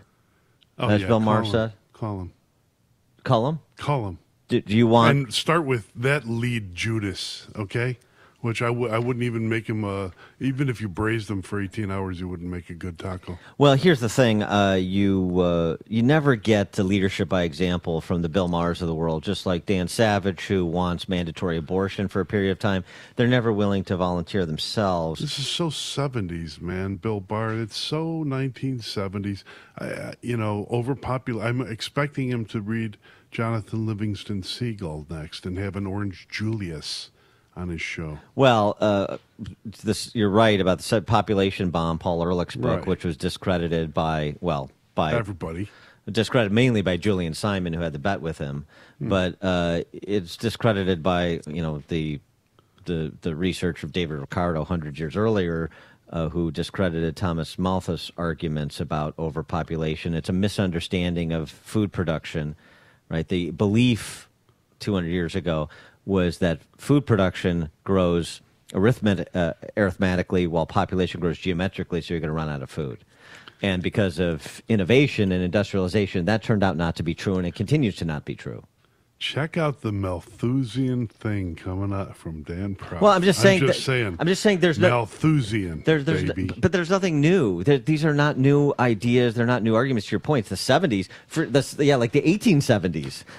I mean, it's but they have to be relitigated with each successive generation. It appears because you have people that have big audiences saying things like this in response to Mike Lee, Senator Mike Lee, suggesting on the Senate floor that, you know what you do? You get married and you have kids. That's a way to contribute to society. Here's Bill Maher's response to that. We don't need smaller carbon footprints. We need less feet. He's trolling, man. Come on. The solution to so many of our problems, at all times and in all places, is to fall in love, get married, and have some kids.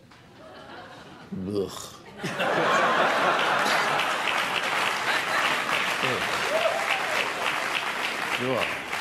Sounds like something Colin Firth says at the end of a rom-com.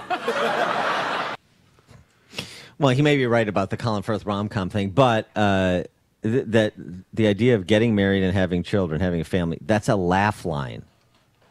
That's to be ridiculed. I'm still laughing at the fact that he's bringing up Earth Day like in Holy Week for you guys. Well, that is Come on. Yeah, but that is their Holy Week. That is the secular humanist Holy Week because the Mother Gaia is right. So they don't. So when Notre Dame burns, they don't see it. They see it as a building, as an example of architecture. And by the way, in terms of the not a holy site, and what he was referencing with millennials having less sex and so forth, right. A fun story about this. We mentioned it the other week, but millennials are becoming friends with houseplants.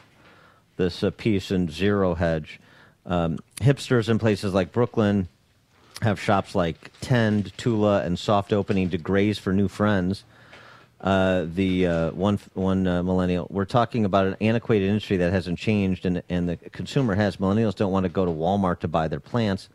The houseplant industry last saw a boom back in the 70s when hippies accounted for the purchases of spider plants that they custom crafted hangers for. You remember that, of course, John. You were one of them.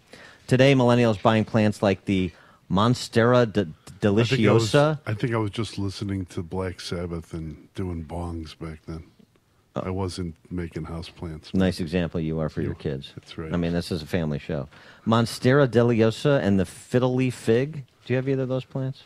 Yeah. I could because I'm not a master of my own domain. Those plants are so popular, many owners, millennials, are consider them children and give them names.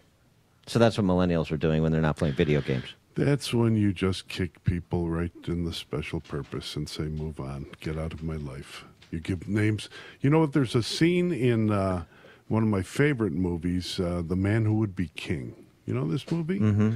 And Michael Caine and Sean Connery go up to Afghanistan to basically become kings of Kafiristan. And they're shooting at some tribesmen, and the one translator says, no, these are Englishmen, Gurasabs. They give names to dogs, and they take their hats off to women. They're Englishmen. And I think you name house plants. Yeah, that's like letting your dog lick your mouth. Okay, to me, it's called a kiss. The dog's tongue goes a lot of places and not on my lips, my friend. Here's the thing. Back to the larger question: should we go? Since you're one movie reference for another, yeah. Should we go full Logan's Run? You mean 29 and out? Yeah, I think so. Logan's Run for everybody except me. Exactly. Here's Bill Maher on the topic to close it out. I've never heard a liberal say that falling birth rates are a good thing, which they are. Everyone talks about falling birth rate like it means there's something desperately wrong with the country. They're depressed. They're not f***ing enough. You know what? Whatever problems are caused by falling birth rates aren't nearly as dire as the ones brought on by overpopulation. In 1900, there were less than 2 billion people on Earth. Now it's approaching 8. We can't just keep going on like this. The world is just too crowded. When was the last time you sat comfortably on an airplane? Wouldn't it? Good one, I have to say. Wouldn't it be nicer to just have fewer people around? The problem with humankind is the humans, John. Mark in Plainfield, you're on Chicago's Morning Answer. Good morning, Dan and John. I'd like to disagree with Mr. Maher and Black Sabbath. Today's children are not children of the grave. And where does people like Mr. Maher think that future generations are going to come from if we don't have children? You know, like I mentioned to you about a month ago on another call, the ideal family is 5, not zero. And finally, Dan, when are you going to bless future generations with your DNA? I'm glad you Those who asked can't, that. Wait a second. who can't teach, Mark. Thanks for the call. Mark, I'm so glad you asked that because, well, let's practice what we preach here. Find a girl, settle down. If you want, you can marry. Look at me. I am old, but I'm happy. Cat Stevens, before he became a Muslim, Yeah, boy. I didn't think I'd be serenaded but with a Cat Stevens song on, man. today. But Fathers and sons. Come on. Yeah. He was right. Practice what you preach. You'd be a good father. Sing another song to me, John. I'm not going to sing another song to you. I'll sing another song to you the day that I put some like men's lotion on my face or whatever the hell it is you do. Make sure you use the Dan20 promo code for the 20% discount. Tiege.com. Yeah, okay, TIEGE.com, John. Yeah, enjoy it. Sean in Elmwood Park. Yeah, get married over 40. I'll run you over with my car in the parking lot myself. But I want to tell you something right now. This is a window into the mindset of the true arrogant and the true conceited, because I want you to think about what he's saying. Listen to what he's saying. It's their version of the flat earth. It is based and steeped in such ignorance, but moreover, it is truly a self-loathing of humanity. That is the undercurrent of hatred every of humanity, philosophy. no question. It's the undercurrent of every philosophy they have. And every philosophy they have is geared towards whittling down society. That is truly an enlightening interview. Don't laugh it off just because he looks like a troll. The reality is he is giving you a glimpse into the base, the fundamental of everything the Democrat socialist preaches. Their philosophies are never about growth, only sustaining at best. At best, their sales pitch is about sustaining. I'm telling you, you could use this to really advance the true agenda of what we believe in, which is the ultimate optimism. We've never said this. There are so much. What he doesn't tell you when he gives you the population numbers is look at what society has done since there were less than 2 billion on the earth. Of course. We are the epitome of growth, of achievement, of constantly striving for better. It is only through these black clouds of mentality called Democrats that things are ever made worse. It's sickening to me. And how he has a show for 20 years, Prof. Do you realize that? That means if you would have had a kid when he first had a show, you could already be fist fighting him. It's great. Thanks for the call, Sean. I mean, here's Sean makes a good point, though. Which show? The one that he lost when he was wisecracking on 9/11? Yeah, right. Yeah, on ABC. But here's the thing. Sean makes a good point. This is indicative of a mentality. Number one, a hatred of humanity. So all the preaching love and projecting hatred is a cover for their hatred. Number two, hate has no home here. Yeah, right. Number two is the idea of the left's philosophy. Human beings are liabilities that have to be managed. They're not assets that we should allow. Well. Or eliminate it. It's a mistake. Let's kill it. Elimination is part of managing, in a sense. Their vision of it. But the flip side is human beings are assets to be used. Not to be used, but to be developed. To create an environment where human beings can flourish. Right. That there's nothing but upside, and that's a very different philosophy. So as much talk as there is from the left. Hatred. They have to displace their hatred. They have to displace hate and loathing and contempt for human beings because they want to manage the human being. They don't want human beings to reach their potential. They want to control them. And by the way, if you haven't seen it yet, go out and see Unplanned. I haven't, but I want to. It's fascinating. I've seen Gosnell, and that was just outstanding. Also, we're saying, but the interesting thing too, the reaction, right? A lot of people that have been just led down the wrong path by charlatans like Bill Maher that are otherwise, desirous of doing the right thing. Interestingly, there was a story out.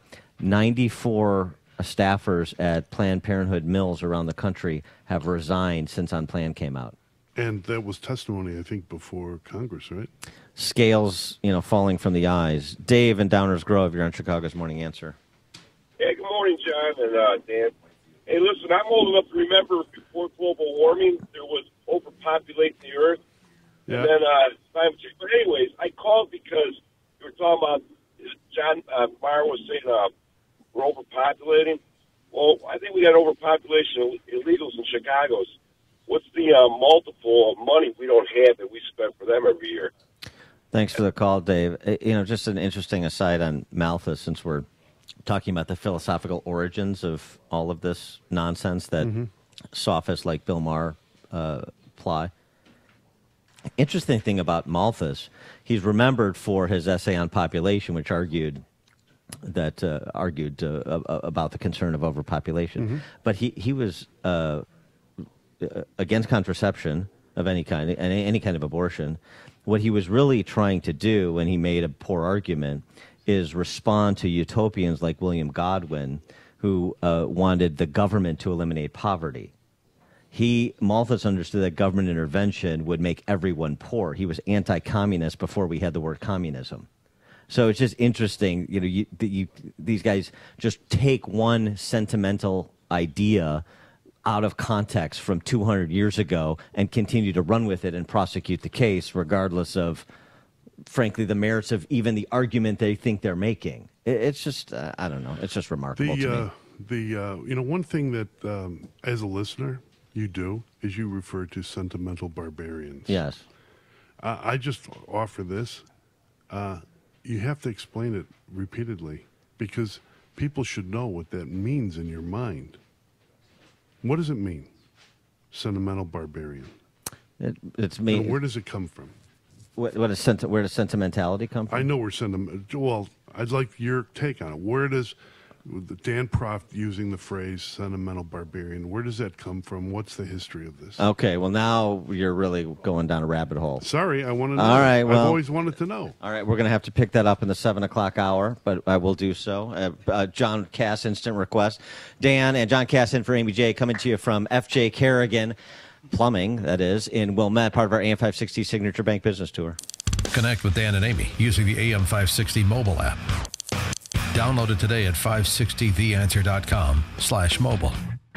I'm Lou Dobbs. Notre Dame Cathedral in Paris goes down in flames. Microsoft overhauls procedures for office complaints, and the Supreme Court sidesteps the issue of bad language. Those stories next. Are you a stock or options trader looking for real trading strategies that you can use immediately? Hi, my name is Scott Bauer, CEO of Prosper Trading Academy, and I'm on a mission to become the #1 options coach in America. I'm a former vice president at Goldman Sachs. I have over 25 years of options trading experience, and right now I'm giving away my most famous options guide with over 20 unique options strategies that I use every day for free. You can't buy this guide anywhere.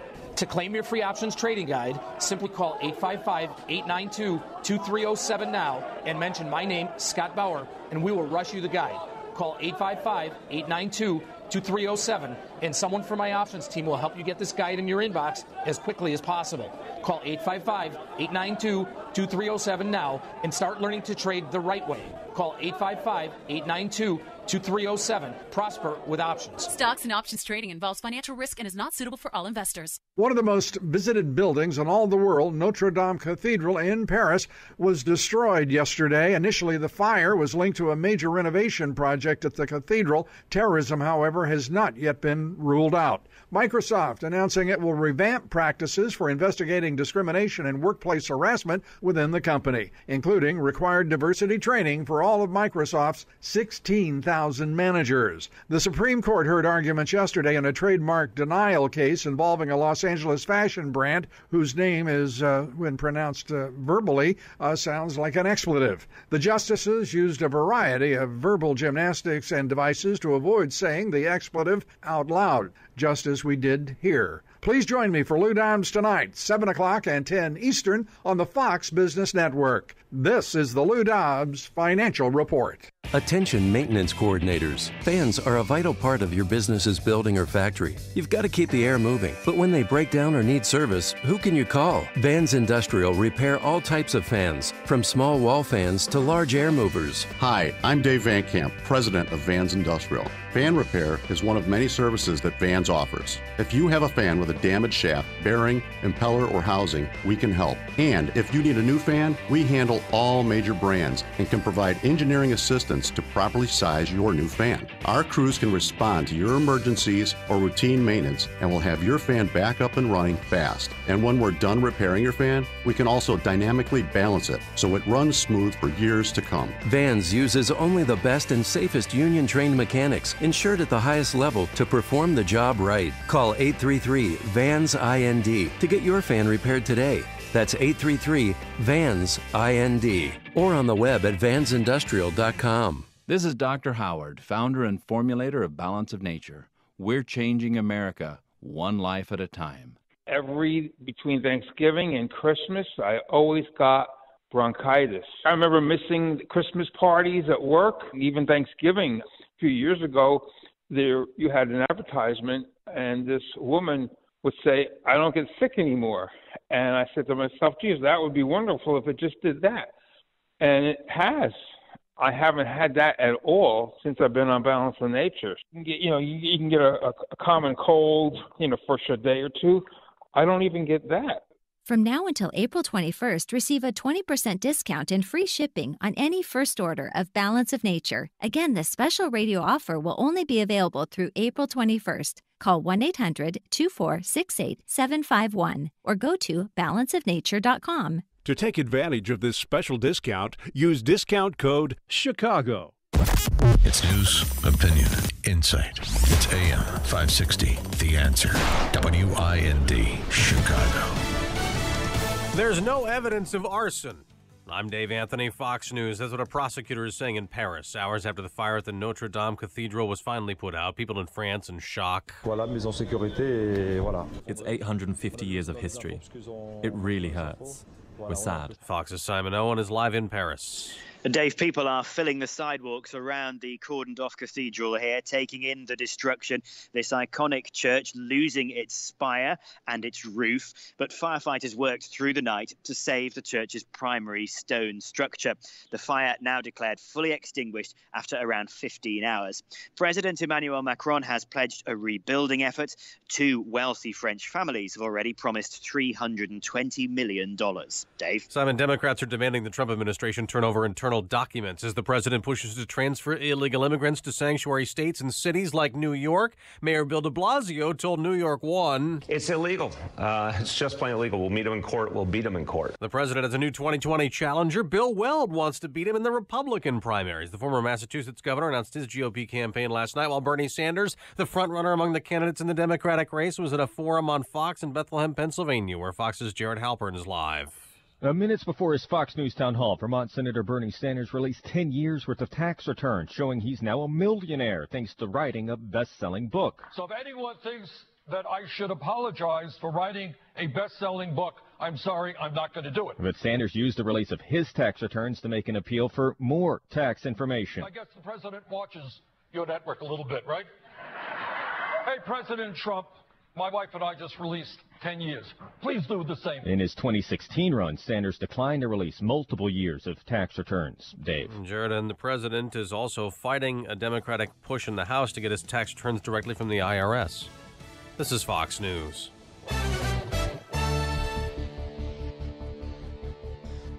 Clouds at the moment, 51 degrees at 7:02 on AM 560, The Answer. And good morning. I'm Mike Scott. 2 children and 3 adults have been hospitalized after suffering carbon monoxide poisoning inside of a Southside home. High levels of carbon monoxide were discovered in a building by Chicago Fire in the 4800 block of South Evans Avenue. A 6-year-old girl was transported to the hospital in serious to critical condition. An investigation is underway after a man was carjacked at gunpoint on Chicago's north side. Police say the victim was sitting in his car last night in the 2100 block of North Fremont when 2 suspects approached. One of the carjackers flashed a handgun and demanded the vehicle. The man simply stepped out, and the carjackers took off. Chicago-based United Airlines is now canceling all flights involving its Boeing 737 MAX jetliners through early July. United announcing it's extending all 737 MAX cancellations for now. A World War II veteran in Dalton being honored by the South Suburb. Wayne Adams Sr. attended a ceremony yesterday naming an intersection near his home Wayne Adams Way. It was also Wayne Adams' 100th birthday. He was the voice of Raceway Park in Blue Island from 1947 to 1989. White Sox 5-4 winners over the Royals at Guaranteed Rate Field.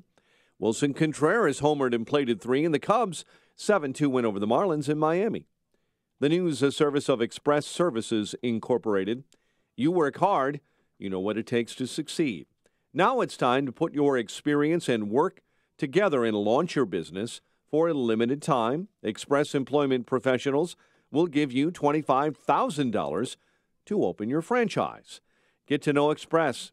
Visit expressfranchising.com today. 7:04, check of traffic and weather on the way next on AM 560. What are you working for? It's about more than what you do. It's about achieving something greater for yourself and for others. So ADP is enabling people to work better and embrace new challenges, to work anywhere and everywhere, and helping everyone reach their full potential. At ADP, we're designing a better way to work so you can achieve what you're working for. HR, talent, time, benefits, and payroll. Informed by data and designed for people. Learn more at design.adp.com. And now, a quick comparison from Grasshopper. When a client calls, what do you want them to hear? Your personal voicemail? Hey, you've reached Greg's cell phone. I'm away right now, obviously. Leave a message and maybe I'll get back to you. Or something a little more buttoned up, courtesy of Grasshopper. Thanks for calling Green Landscaping. To make an appointment, dial 1. For billing, dial 2. To speak with Greg Smith, dial There's 3. no contest. Put your best voice forward with Grasshopper, the virtual phone system for small business. Try it free at grasshopper.com. All money managers might seem the same, but while some give their clients cookie-cutter portfolios, Fisher Investments tailors portfolios to your goals and needs. Some only call when they have something to sell. Fisher calls regularly, so you stay informed. And while some advisors are happy to earn commissions whether you do well or not, Fisher Investments fees are structured so we do better when you do better. In other words, we're on your side. Maybe that's why most of our clients come from other money managers. So if you're in or nearing retirement, talk with us and find out why investors are switching to and staying with Fisher Investments. Fisher Investments. Clearly better money management. Investments in securities involve the risk of loss. Visit us at FisherInvestments.com to find out what we can do for you. As the weather gets warmer and you go outside in the yard, look up. How's that chimney doing? It probably got a good workout this past winter while it was keeping you toasty during those rough months of extreme cold. Or maybe you didn't use it at all because you were worried it hadn't been checked out in a few years and maybe a safety hazard. Well, this would be a good time to call Fireplace and Chimney Authority and get a checkup. You still have a few cool evenings left to enjoy your fireplace before the summer heat arrives. Fireplace and Chimney Authority do masonry and all chimney repairs. Their certified technicians will make sure your chimney is in good condition, so you don't have to worry about any potential hazards. For a limited time, get $100 off any masonry or relining work over $750. Call Fireplace and Chimney Authority for an inspection at 630-279-8500, 630-279-8500, and visit their beautiful showrooms in Lisle and Elmhurst to see a great selection of fireplaces, gas logs, and grills. Indeed, used by over 3 million businesses for hiring, where business owners and HR professionals can post job openings with screener questions, then sort, review, and communicate with candidates from an online dashboard. Learn more at Indeed.com/hire. It is 7:07. Let's check that very busy ride to work this morning in the AM 560 Traffic Center with Jim Talamonte. In Skokie, Main Street is closed between Kilpatrick and Skokie Boulevard due to a police investigation. Inbound Edens is tight Peterson to the junction. 22 minutes like Cook to Montrose, outbound 21. Inbound Kennedy, delays start at Cumberland. You get 40 minutes O'Hare to downtown, 18 from Montrose, 16 on the Express. Outbound 36 minutes to the airport. About Eisenhower. 46 minutes 390 to downtown, 30 from Mannheim. How about 35 minutes to 390? Northbound I-55 delays start around 53. And it's 50 minutes, 3:55 to Lakeshore Drive, outbound 37. Ryan, 25 minutes, 95th to downtown. Eastbound Reagan Tollway is heavy. Myers to Roosevelt. The northbound Veterans Memorial, Butterfield to St. Charles. It's traffic. I'm Jim Talamonte on AM 560 The Answer. Chicago's Morning Answer continues next. Your official Chicagoland weather forecast from the 1 Hour Heating and Air Conditioning Weather Center and our meteorologist, Steve Williams. Skies will be mostly cloudy today with a high 66. Cloudy with a shower tonight and a low 47. Clouds and a shower tomorrow, the high near 68. Thursday, cloudy and breezy, a couple of heavy thunderstorms, the high Thursday 61. I'm Steve Williams on AM 560, The Answer. 50 degrees at O'Hare. Next news at 7:30. Chicago's Morning Answer with Dan and Amy continues next on AM 560, The Answer. Don't forget that you can watch Chicago's Morning Answer on the Income Store live video stream every morning at 560theanswer.com. This is Chicago's Morning Answer with Dan Proft and Amy Jacobson on AM 560, The Answer.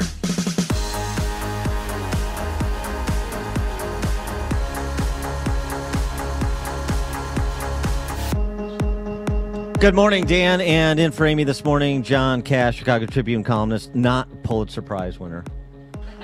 Once again. No, I don't shunned. think it'll happen for me. No, it probably has something to do with the angle of your content, not the quality of it, the angle. Angle of incidents? Yes, Yeah. exactly. We're coming to you live from FJ Kerrigan Plumbing here in Wilmette, part of our AM 560 Signature Bank Business Tour. And before we get to our next guest, just wanted to touch on the Notre Dame Cathedral burning yesterday, of course, and some good stories coming out of tragedy, as is often the case. And one of them is this hero priest, Father Fournier, who ran into the cathedral to save Christ's crown of thrones and some of the other artifacts in the cathedral. Yeah. So that's one thing. You also had the wealthiest man in France has already publicly committed $200 million to rebuild the cathedral. So there is a rallying around this iconic cathedral, and against the backdrop of Easter Sunday this Sunday. I think that's very important because fire or no, the fact that that Christianity is is being burned as we speak all over the world. In Africa, in Europe, here in this country, where it's shunned, attack upon the church and upon the faith and the faithful. Well, speaking of doing a bit of a torch job, for a little bit of a tortured segue there, but the state of Illinois, we're burning it down economically. We're doing it all by ourselves. We mentioned the other day, 51st out of 50, according to Wallet Hub, in terms of friendliness to taxpayer. We're behind the District of Columbia as well. We would have been 56th out of 50, but Wallet Hub didn't include the other 5 U.S. territories. Our friends... When I heard that floored me. Well, I mean... That's how bad it is. But it's great, isn't it? To reach the bottom, to reach the nadir of everything. Nadir. Nice like word. Ralph Nader. Yeah. IR. Not IR, yeah. Here's the thing.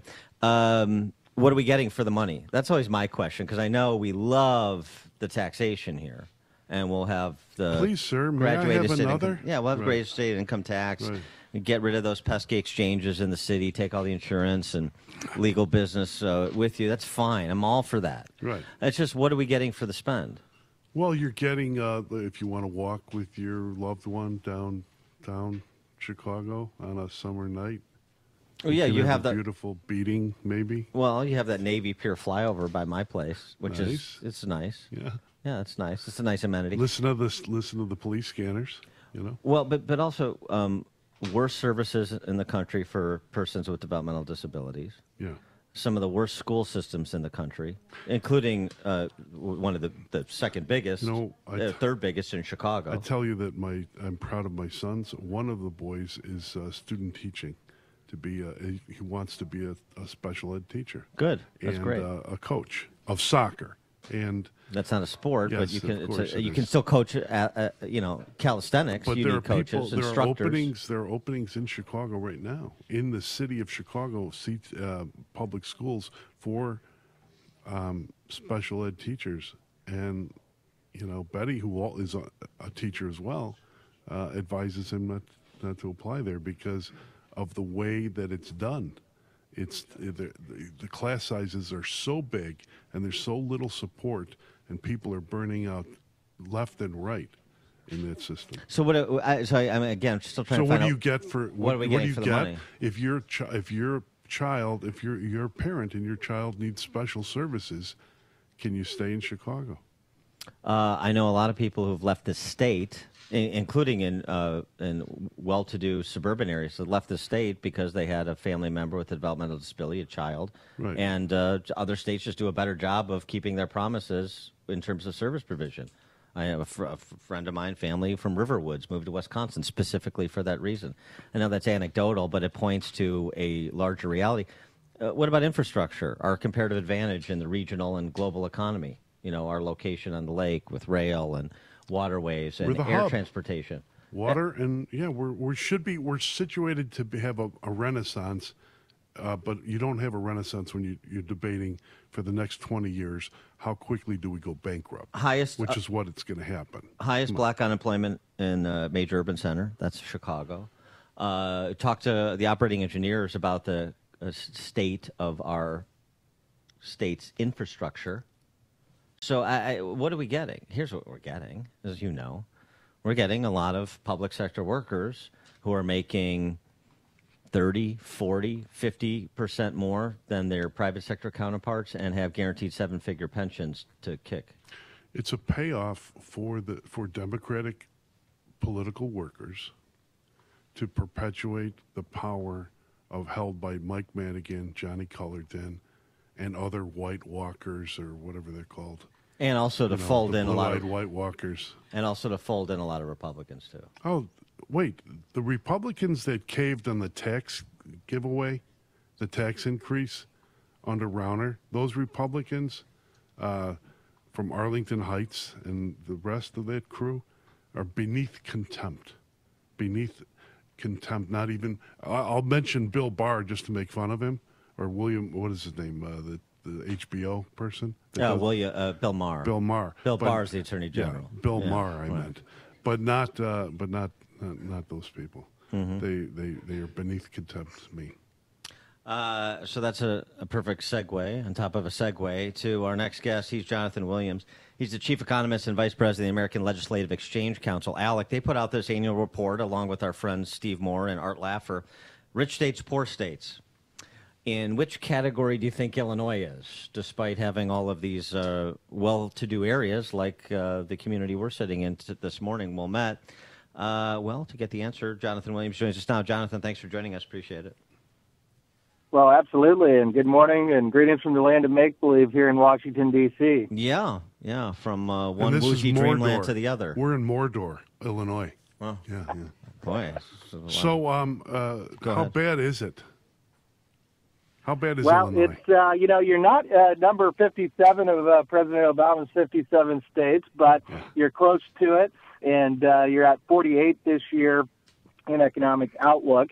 And this is something we've done for the last dozen years with Art Laffer and Stephen Moore, of course, selection to the Federal Reserve Board under President Trump, and look at how states compete across the board on taxes, on regulation, labor policy.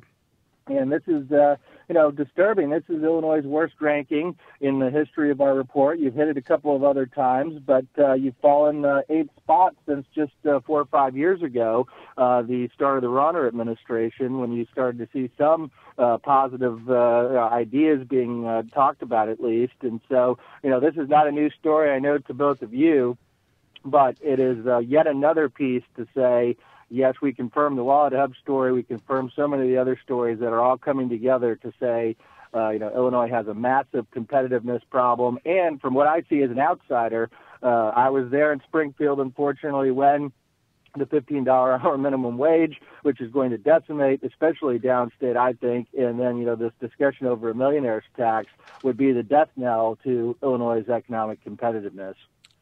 Go through the methodology a bit. I mean, you cover a range of quality of life metrics to come up with your rankings, and just give us a sense of the approach.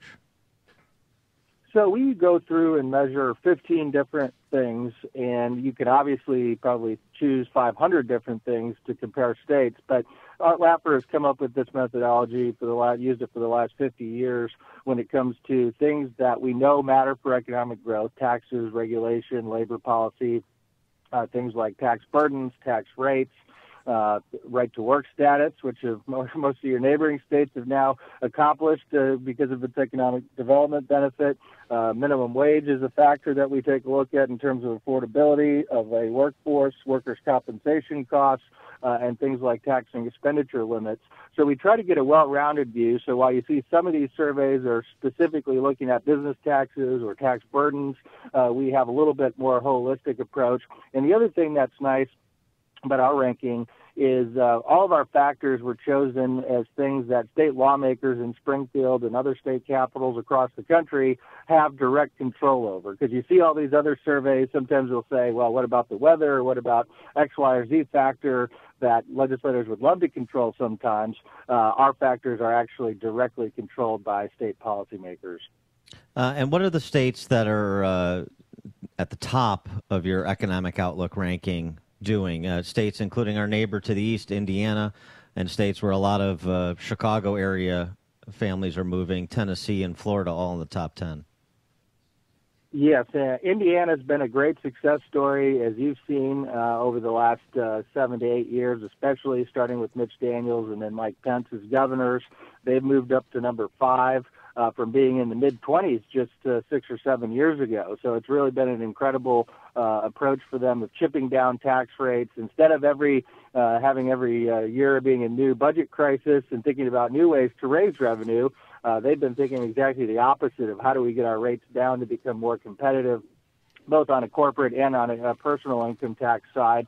They've also done some innovative things to help control property tax growth at the local level, which I know is a huge issue, especially suburban Chicago area there in Illinois.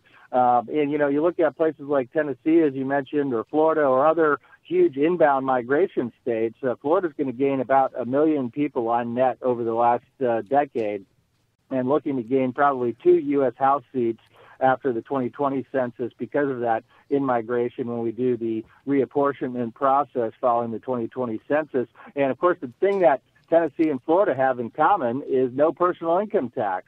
We actually think that is one of the best factors that states can put together, obviously, to make themselves more competitive, not just for individuals, but so many people forget that small businesses, the vast majority of them, who are the big job creators of new net jobs in states, pay on the individual side of the code. So that's why we think that's such an important factor.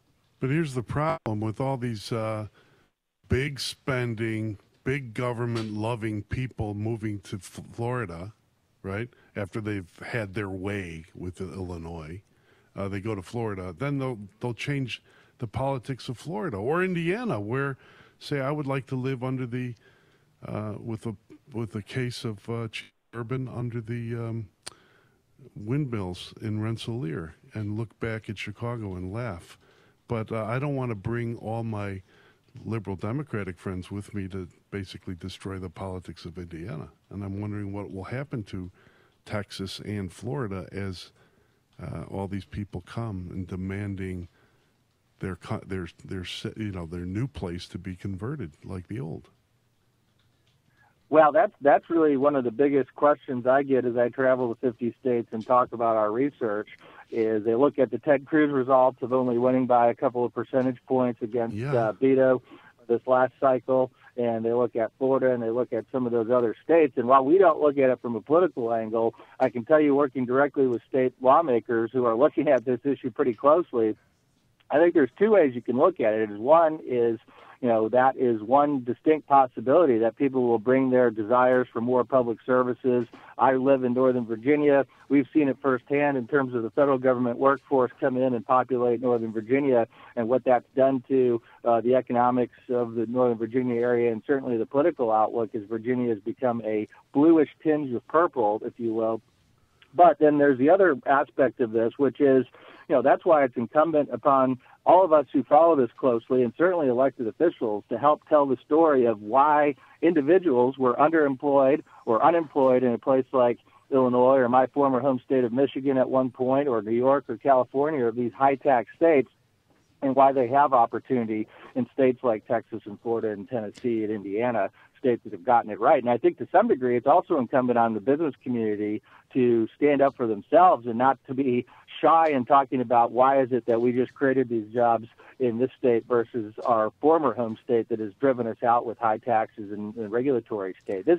I think this is a huge issue in that the business community at large, especially big businesses and C Corps, are too afraid to talk about these type of issues with their employees. That's got to change, I think, if we're going to have that understanding with the rank and file employees across the country. Why? I think they're afraid of retribution. You know, a lot of times there's been this axis of bad policy, if you will, between big government and big business, where you look at a lot of big businesses looking for handouts instead of just an overall free market, low tax regulatory environment. And they're afraid that some of those favors are going to get called back in if they are too vocal in criticizing some government in the state that has given them that special favoritism. We call it cronyism or tax preferences, a lot of different things, but I think that's the root of the issue. All the worst states are kleptocracies, and that's what Illinois is. It's rent-seeking, right, of course. But there's two data points on the Illinois profile that I think are really interesting and I think would surprise people. And I talk about it all the time. In point of fact, Illinois, we talk about public sector employees. Illinois has one of the lowest numbers of state employees per capita in the nation. And here on your chart, you point out public employees per 10,000 population, we're ninth. Debt service as a share of tax revenue, 49th. So in point of fact, the public sector unions in this state way outpunch their weight. There's a perception that they have all this power and so people cater to them. In point of fact, what you really have is a relatively small percentage of the population that are, rapaciously going through other people's money, as we talked about at the outset, with the salary points and the guaranteed pension benefits and healthcare benefits associated. And that's so much of the dead weight that Illinois is carrying. No, I couldn't agree more. I think, you point out a very interesting piece there, and that you don't normally see a state with that relatively small percentage of public employees as a percentage of the population have that type of a debt burden, and certainly the type of pension straitjacket that Illinois finds itself in with your Supreme Court rulings and whatnot. And, this has got huge effects where I think elected officials are absolutely looking and thinking that they cannot do anything on public sector union reforms or they'll be voted out of office. But you're right. I think they absolutely are punching way above their weight when it comes to the overall numbers. He is Jonathan Williams. He's the chief economist and VP for ALEC, the American Legislative Exchange Council.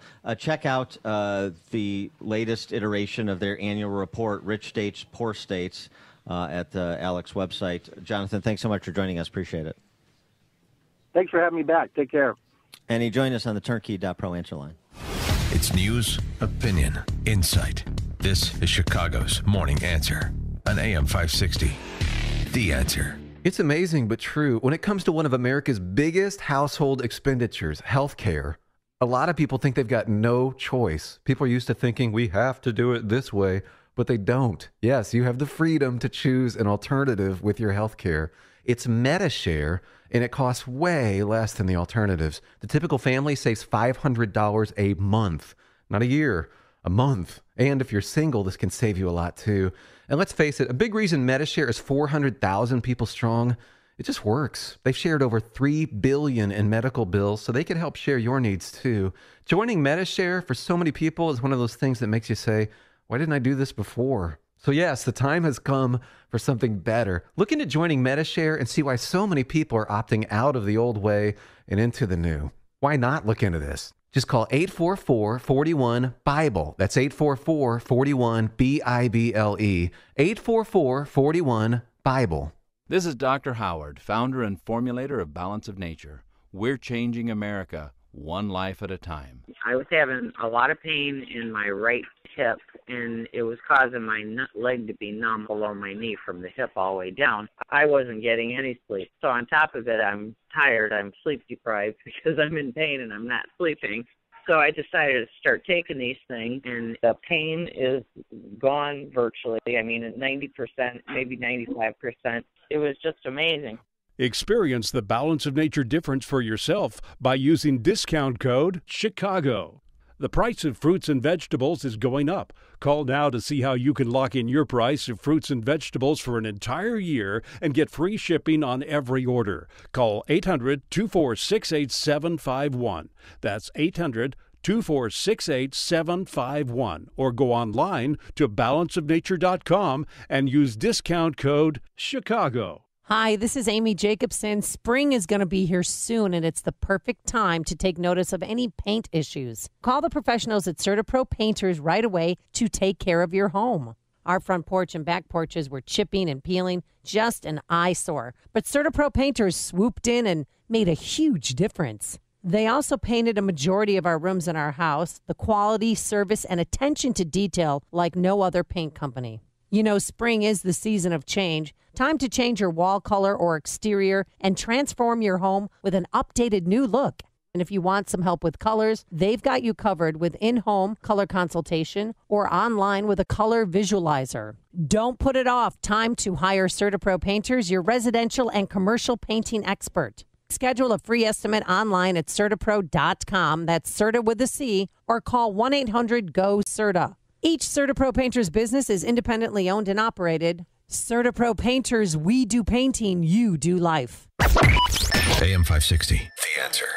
This is 60 Seconds of Sanity with Dan Proft. The timer starts now. It fits. Those were the words Tiger Woods uttered upon donning the fifth green jacket after his improbable and electrifying Masters victory. President Trump subsequently notified Tiger via Twitter, how else, the PGA great would be adding a Presidential Medal of Freedom to his trophy case. That fits, too. It's the culmination of an ethereal professional career that eclipsed the wildest of expectations attached to him from his debut on the Mike Douglas Show at the age of 2. Tiger's impact on the game of golf is immeasurable, but a few numbers provide a glimpse. 10 years after Tiger turned pro, the number of golfers in the United States had increased by 25%. 20 years into Tiger's career, the average total tournament purse had increased 352%, and the average first-place check by 378%. The indelible images of Tiger's first and perhaps last Masters wins, from hugging his dad to hugging his kids, are indications of how much Tiger has changed, too. It all fits. And John Cass, golf, unlike soccer, is a real sport. Coming up at 7:37, we're going to talk to John Hindraker, president of the Center for the American Experiment and one of the authors at Powerline blog. We're going to talk a little immigration policy and Mueller report. But now we check the headlines with Mike Scott. Skies are gray, 51 degrees, and the heart of Paris. Notre Dame Cathedral is scarred this morning, but not entirely broken. I saw very slowly falling down the arrow, and the timber frame was burning down as well. And I could just see so many ashes. People watching not only on the streets yesterday, but around the globe as the iconic 900-year-old church was nearly lost in a massive blaze. Historian Doug Weig says that cathedral, Notre Dame, has a lot of history. One arch took several 100 years to create, and of course this is the place where Napoleon was crowned Emperor of France and took the crown and put it on his own head. This is just really, really tragic. French President Emmanuel Macron is pledging the church will be rebuilt. Democrat presidential candidate Bernie Sanders is admitting he's now a millionaire. The socialist commented on his tax returns during a Fox News town hall in Bethlehem, Pennsylvania. He says that money came from book sales.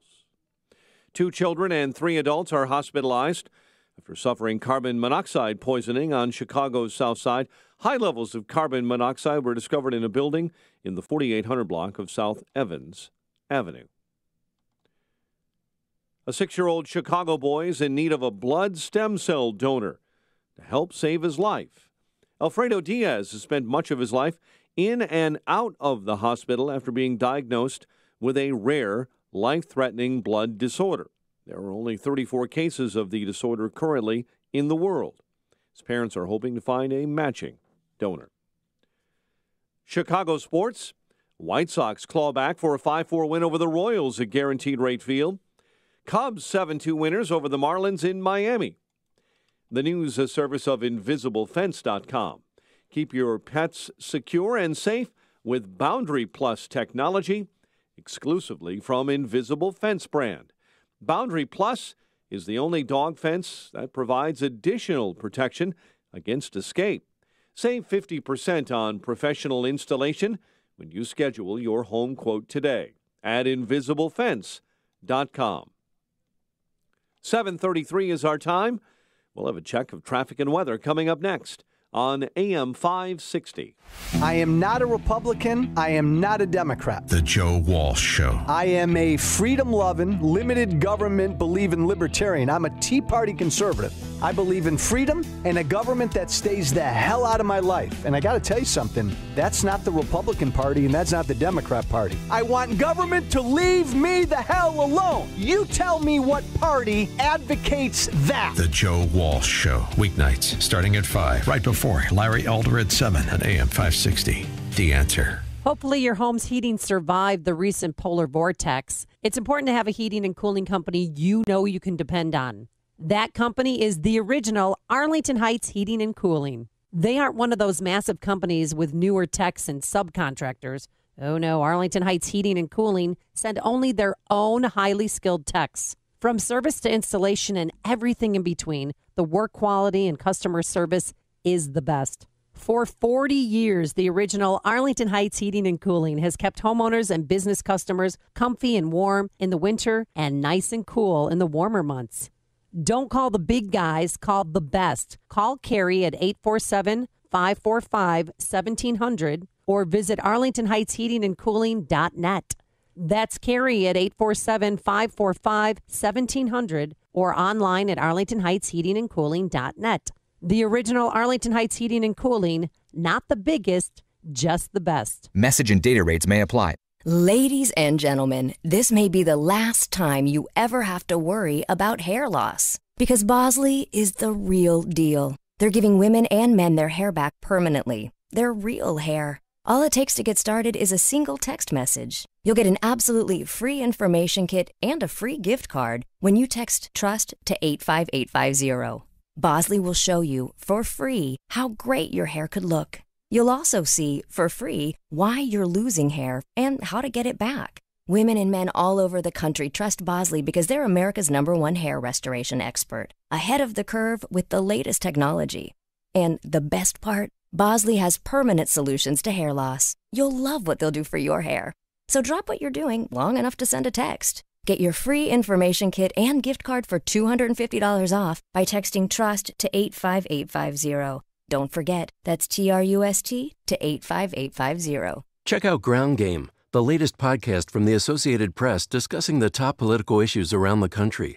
Available on Apple Podcasts. 7:36. Let's get a check on the morning roads in the AM 560 Traffic Center. Here's Jim Telemonti. Northbound Tri-State is jammed this morning from Cicero to the Hinsdale Oasis and from the Reagan Tollway to the Bensonville Bridge. Eastbound Reagan Tollway delays from the Aurora Toll to Wheelock, Naperville Road to 355 and Myers to Roosevelt. Northbound Veterans Memorial, it's still going Maple most of the way to St. Charles. Edens is 21 minutes, Lycook to the Junction. Kennedy, 46 minutes, O'Hare to downtown. 28 from Montrose, 24 in the Express. On Ike, 48 minutes, 390 to downtown, 30 from Manheim. Stevenson, an hour and 7 minutes, 355 to Lakeshore Drive. Ryan is 23 minutes, 95 to downtown. I-57, 18 minutes, I-80 to the merge, Fishing Ford 32. Indiana Toll Road has westbound construction delays from Klein to Wolf Lake. That's traffic. I'm Jim Telemonti on AM 560, The Answer. Chicago's Morning Answer continues next. Your official Chicagoland weather forecast from the 1 Hour Heating and Air Conditioning Weather Center. Cloudy, 66 today. Considerable cloudiness stacks up overnight with a shower possible, low 47.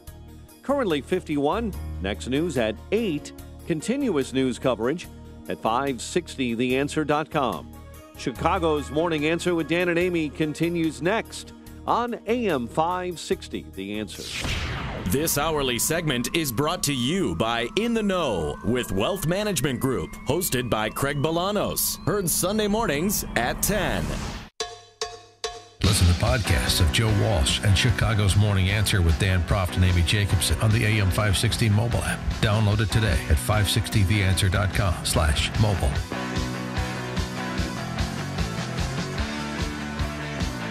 Good morning, Dan and John Cass in for Amy J this morning. We're coming to you live from FJ Kerrigan's Plumbing.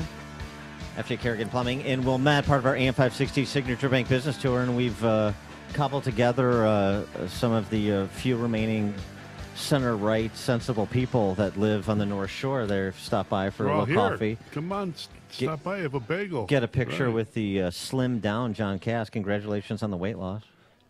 More to go. It's going well. We've got way to go. Yeah, it's going well, though. It's very good. So I could fit into my Rachel Maddow-sized trout fishing gear. Well, you already have the haircut. Yeah, I do. So it's a Katie Lang thing. Yeah. Katie Lang, nice. but like on a Greek face, and it's white. Yeah. Yesterday, last night, in point of fact, we had Fox News. They may not get a debate, but they got a Comrade Bernie Sanders town hall, Brett Baer and Martha McCallum hosting. And among the topics of discussion, what you would expect, the government takeover of health care, the fact that Bernie Sanders is now a millionaire because he wrote a book that a bunch of socialists who don't believe in capitalism bought in practice of capitalism. Never had a job. Bernie Sanders on Medicare for all. A show of hands of how many people get their insurance from work, private insurance, right now. How many get it from private insurance? Raise your hand. Okay. Now, of those, how many are willing to transition to what the senator says, a government-run system? Oh, Jesus. There's 180 million people on private insurance. Let's deal with that, Brett. And Fair question. they would be lost, right? To your Brett, system. Fair Okay. question. Okay. Good question. Good, thank and you. I know it's what the right wing throws out, so let me answer it. All right? Millions of people every single year lose their health insurance. You know why? They get fired or they quit and they go to another employer. I was the mayor for 8 years. You know what I did? What probably every mayor in America does? Is you look around for the best insurance program, the most cost-effective insurance. You change insurance. Every year, millions of workers wake up in the morning and their employer has changed the insurance that they have. Maybe they like the doctors. People are nodding their heads. Okay? So this is not new. Every year. Now, what we're talking about actually is stability. That when you have a Medicare for all, it is there now and will be there in the future. Government is a synonym for stability, John. You know, Dan, as a hard-bitten, cynical newspaper reporter that I am and columnist, I've spent my many years like chasing down politicians, doing stakeouts. What do you do in a stakeout? You sit in a beater car, you smoke cigarettes, you eat Polish sausage, drink Diet Coke, and you wait for the guy to come out. We've all seen Hill Street Blues, yeah. Right, so Yeah. all that's taking its toll. So when I need several new organs, I have to go and ask Mike Madigan to help take care of me?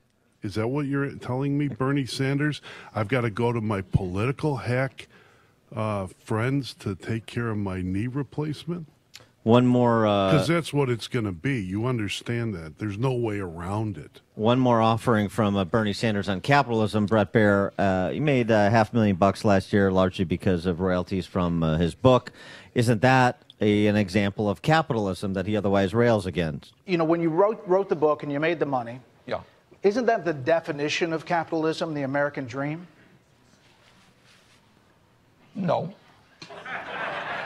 I mean, you know, what we want is a country where everybody has opportunity. You know, I have a college degree.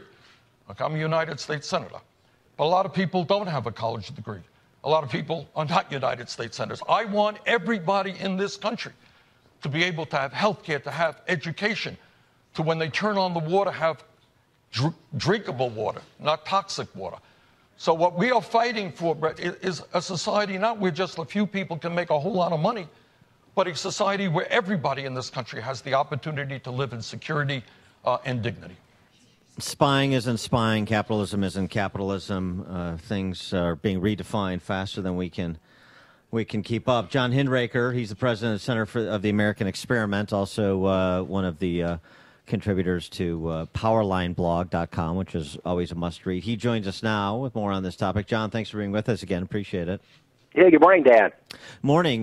Were you persuaded by Comrade Bernie's vision for a better, more just America where everybody can be a U.S. Senator? Well, I don't know who handed out the tickets to that event last night, but obviously the hall was packed with Bernie bros, and the stuff that he was tossing out there was very popular. You talk about health care, and the Democrats think that's their best issue, and I think if you look at polling, it probably is. But the fact is that the overwhelming majority of Americans are happy with their own health care, and they're happy with their own insurance, and they're happy with their own doctors, the overwhelming majority. And so the concern tends to be about, but what about some other people? There are some other people that maybe aren't covered through their employers and so on. And I think as it sinks in with voters that the Medicare for All plan involves making all of that illegal.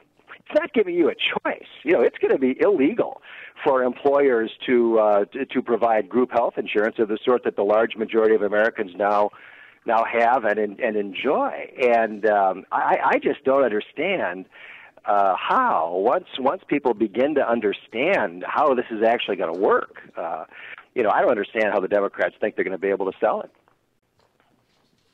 I wanted to also get your take on a piece your colleague over at PowerlineBlog.com wrote, Stephen Hayward. This is great. The little bit of history is always fun. And he's responding to the hue and cry over Trump's proposal to send migrants to sanctuary cities. If we're going to let people come into this country illegally and stay, then let's put them in places that are desirous of them, like Chicago and L.A. and New York and others. Your colleague Stephen Hayward points out the response from Democrat mayors, so many, is calling this a new level of inhumanity.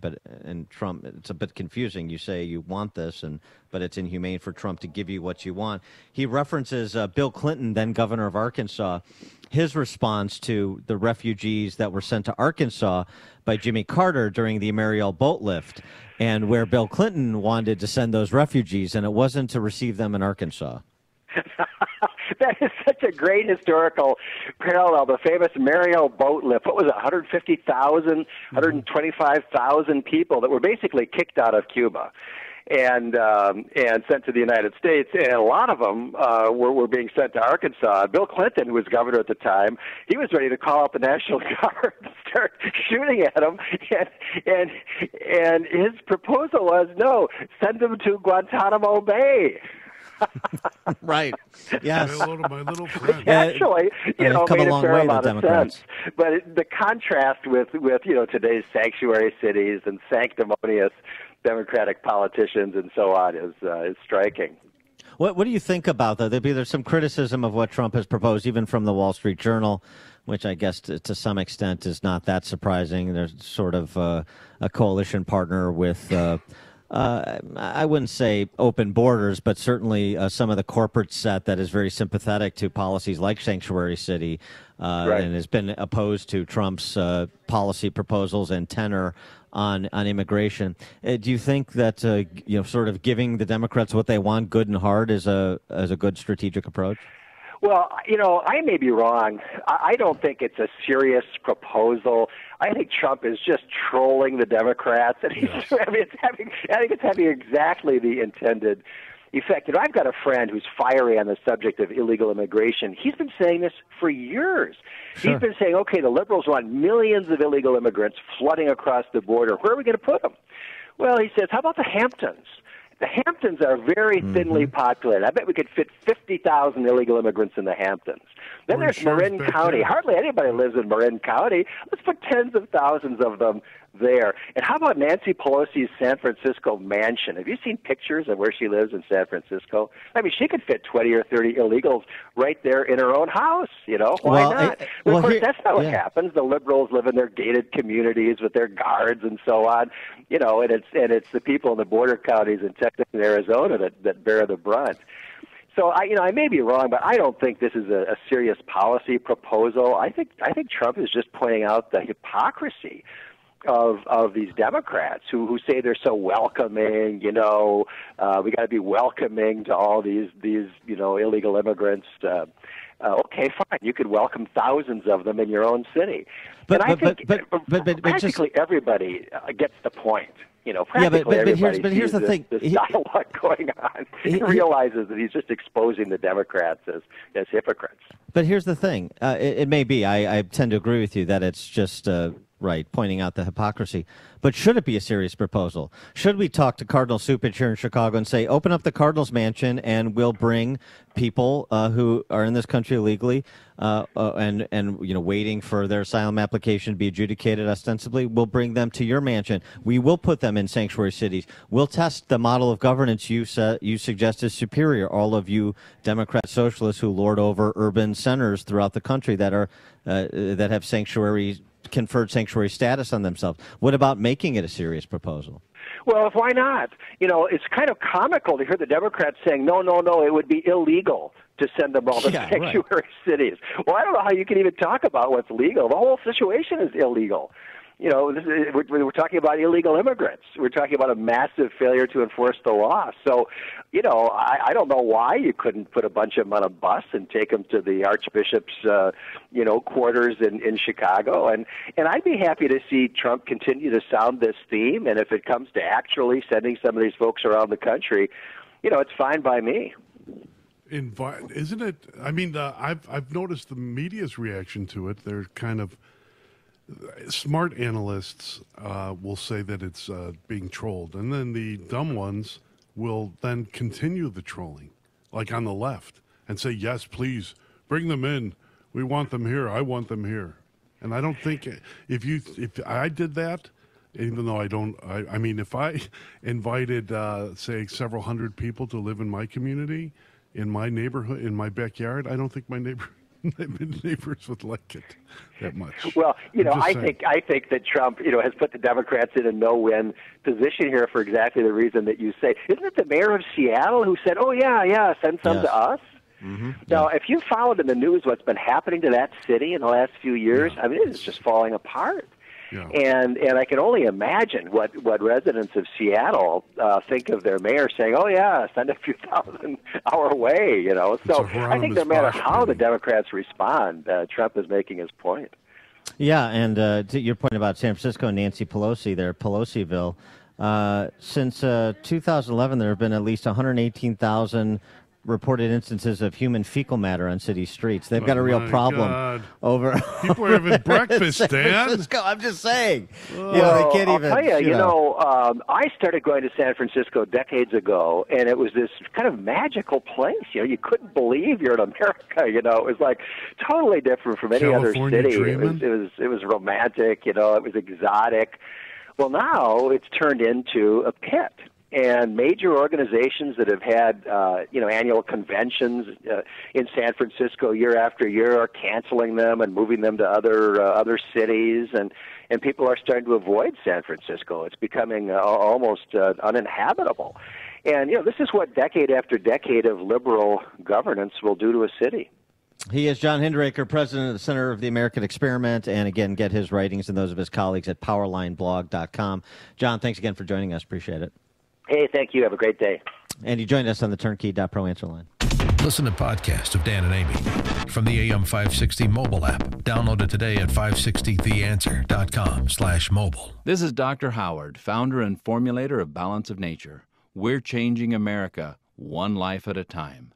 Before I went on it, I had cholesterol problems and I was on medicine. After the first year, my blood test really knocked my doctors out. They just wonder what I do to get such good blood tests, especially my cholesterol. I don't have any cholesterol problems. And I also had glaucoma, and I couldn't believe what the doctor told me. He said, I have no evidence of glaucoma anymore. From now until April 21st, receive a 20% discount and free shipping on any first order of Balance of Nature. Again, this special radio offer will only be available through April 21st. Call 1-800-2468-751. That's 1-800-2468-751 or go to balanceofnature.com. To take advantage of this special discount, use discount code CHICAGO. Hi, it's Amy Jacobson, and before you buy a new expensive mattress, I urge you to consider the MyPillow mattress topper. It's a lot less expensive and will totally revitalize your mattress. I have one, and frankly, I don't know if I love MyPillow or MyPillow mattress topper more. It's that good, and you'll get the best sleep of your life. Order now and get 30% off plus 2 free standard MyPillows. The exclusive 3-layer design includes MyPillow foam for support, transitional foam to help relieve pressure points, and an ultra-soft patented temperature-regulating cover that's washable and dryable. Plus, Mike Lindell's 60-day money-back guarantee. You'll get the total body support you need, sleep better, and save a lot of money. Save 30% off your MyPillow mattress topper when you use promo code AMY. Plus, you'll receive 2 standard MyPillows absolutely free. So visit MyPillow.com or call 800-489-0201. That's 800-489-0201, promo code AMY. Okay, here's the deal. Mortgage rates went up this year, right? Wrong. If you're looking to lower your monthly payment or thinking of getting cash out of your home, mortgage rates are actually now the lowest in months. But the clock's ticking. And at Cash Call Mortgage, there's no better time to take advantage than right now. Call us at 833-458-CASH. Speak with one of our refinance specialists today, and you may be able to lock in the lowest rates of the year before they're gone. We'll even get the process started without the upfront deposit other lenders still charge. That's 833-458-CASH. Refinance with Cash Call Mortgage today. Impact Mortgage Corp. DBA Cash Call Mortgage. NMLS ID 128231. Equal housing lender. Not licensed in all states, including New York. Call 855-657-9910 for licensing terms and restrictions.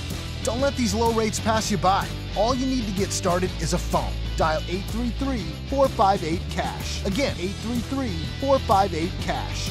Refinance with Cash Call Mortgage today. Do you want your basement to be dry most of the time? If so, Permaseal is not the company for you. At Permaseal, we believe your basement should be dry all the time, no matter how hard it rains. Hi, I'm Roy Spencer, president of Permaseal. I hear story after story of homeowners who say their basement only leaks when it rains. Well, you don't worry about your living room or bedroom getting wet when it rains, and you should feel the same way about your basement. Just call 800-421-SEAL. We offer a free estimate, no haggle pricing, and a price assurance guarantee, so you can rest assured that you're getting the best value. Your basement is already dry most of the time, but if you want your basement dry all the time, you know who to call. 800-421-SEAL. Permaseal has earned an A+ rating from the BBB and has received their 2016 Torch Award for Marketplace Ethics. That's 800-421-SEAL or visit permaseal.net.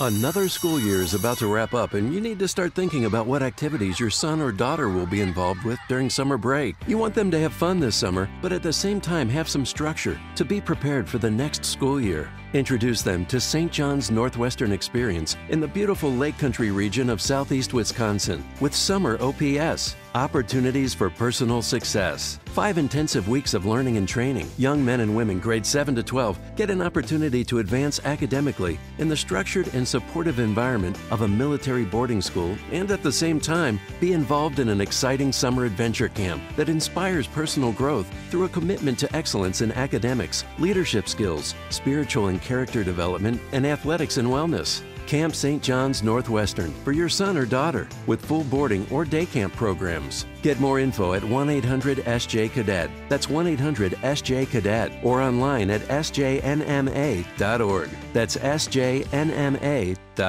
It's clear that taxes will likely be higher in the future. So how do you help protect yourself from rising taxes? Join Jack Taboda from the Financial Planning with Jack Taboda show right here from News Radio AM 560 The Answer for their Tax Freedom Summit webinar. During this live webinar, you are going to learn how required minimum distributions could potentially push you into a higher tax bracket, causing up to 85% of your Social Security benefits to be taxed. Also, how to help protect your Medicare premiums from a stealth wealth tax that most never see coming, how families are taking Social Security benefits early for potentially more money in retirement. Join the Financial Planning with Jack Tabota show for their live webinar Wednesday, April 24th. There's no cost and space is limited. Register now. Go to www.saveyourbenefitselgin.com. That's saveyourbenefitselgin.com. Investment advisory services offered only by duly registered individuals through AE Wealth Management, LLC. Jack Tabota may not give tax or legal advice. You should consult with a qualified professional for guidance before making any purchasing decisions. Tabota & Associates is not affiliated with the U.S. government or any governmental agency.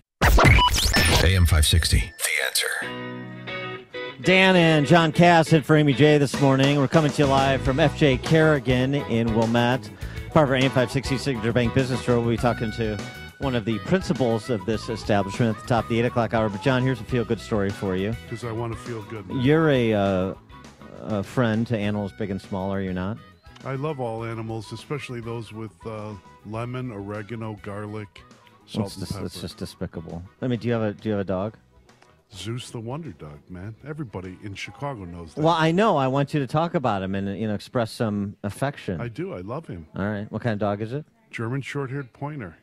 How would Purebred. How would you feel if Zeus the Duke, was in this situation? Thailand, shivering dog found clinging to an oil rig 137 miles out to sea in the Gulf of Thailand. How about that? But he was rescued. Swimming out there? They don't know how he ended up there. 137 miles. I don't think he swam that far. Fell off a boat. Yeah, probably fallen off a boat. But got close enough to the oil rig, and they've got video of him too, like on the bottom of the oil rig there, shivering.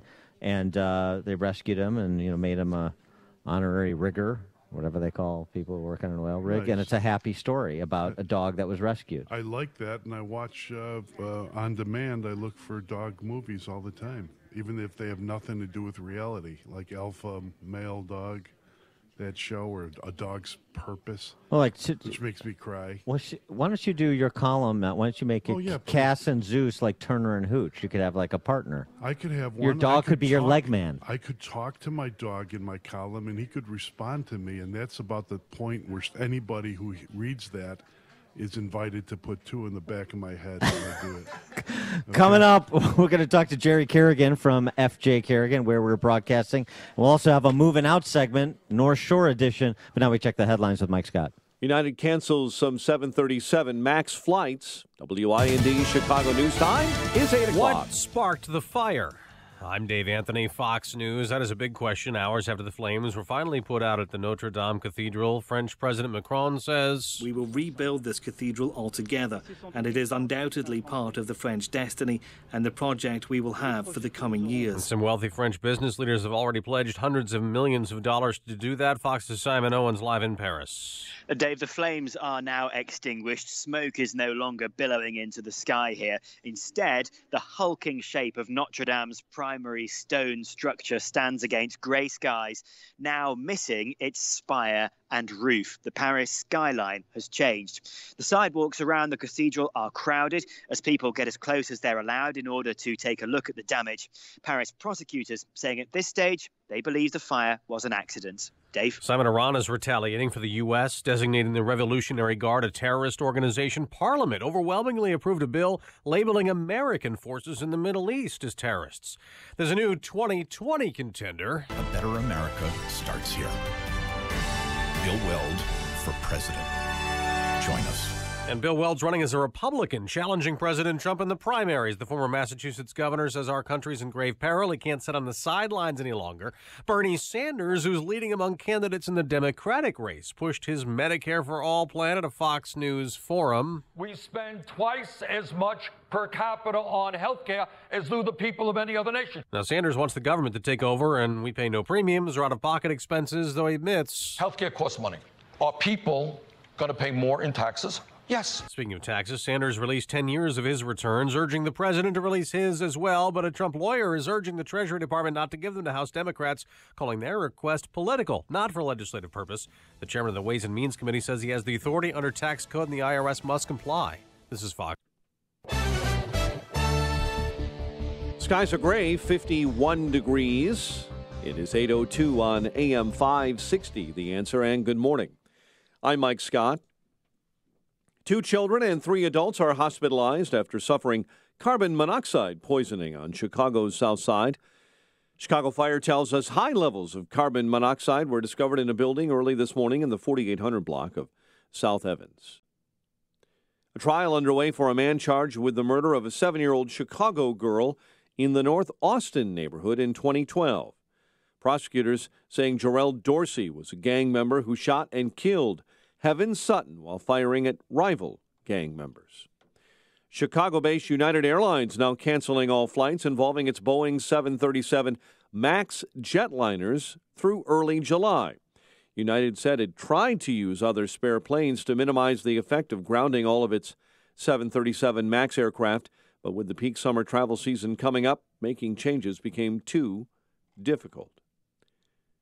Chicago sports, White Sox 5-4 winners over the Royals at Guaranteed Rate Field. Wilson Contreras homered and plated 3 in the Cubs' 7-2 win over the Marlins in Miami. Blackhawks' Patrick Kane will be leading Team USA to the World Hockey Championships next month. It's 8:03, time for the AM 560 Business Beat. And from the Fox Business Network, here is Jenny Casola.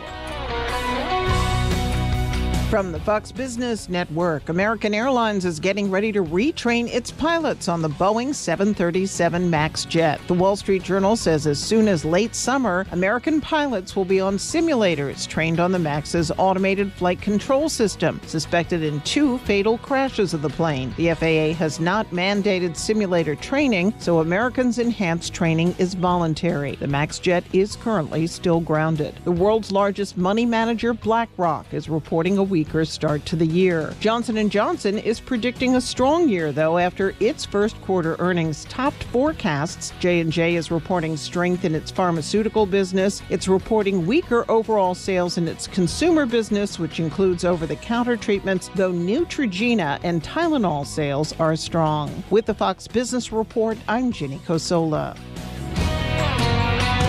It's 8:04, a check of traffic and weather on the way next on AM 560. Larry Elder watches the Democrats continue to scramble. Didn't have the collusion, didn't have the conspiracy, didn't have the coordination you want.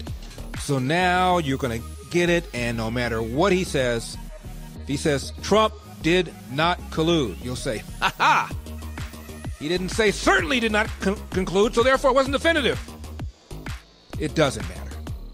You didn't get what you wanted. The Larry Elder Show, weeknights at 7, right before Jay Sekulow at 9 on AM 560. The Answer.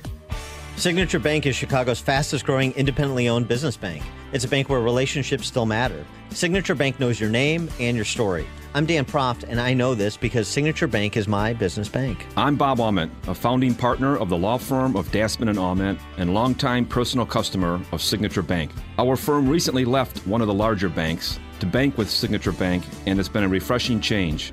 With Signature Bank, we've been able to tailor banking solutions that fit the specific needs of our firm. Beyond that, Signature Bank is responsive, efficient, and timely in meeting those needs. If I have a request, I pick up the phone and talk to Mick O'Rourke, not someone at a phone bank thousands of miles away. Dassman & Aument needed more than what the larger banks offer, and we found that with Signature Bank.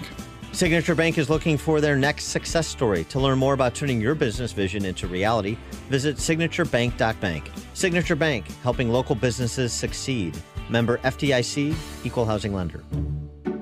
All money managers might seem the same, but while some give their clients cookie-cutter portfolios, Fisher Investments tailors portfolios to your goals and needs. Some only call when they have something to sell. Fisher calls regularly, so you stay informed. And while some advisors are happy to earn commissions whether you do well or not, Fisher Investments fees are structured so we do better when you do better. In other words, we're on your side. Maybe that's why most of our clients come from other money managers. So if you're in or nearing retirement, talk with us and find out why investors are switching to and staying with Fisher Investments. Fisher Investments. Clearly better money management. Investments in securities involve the risk of loss. Visit us at FisherInvestments.com to find out what we can do for you.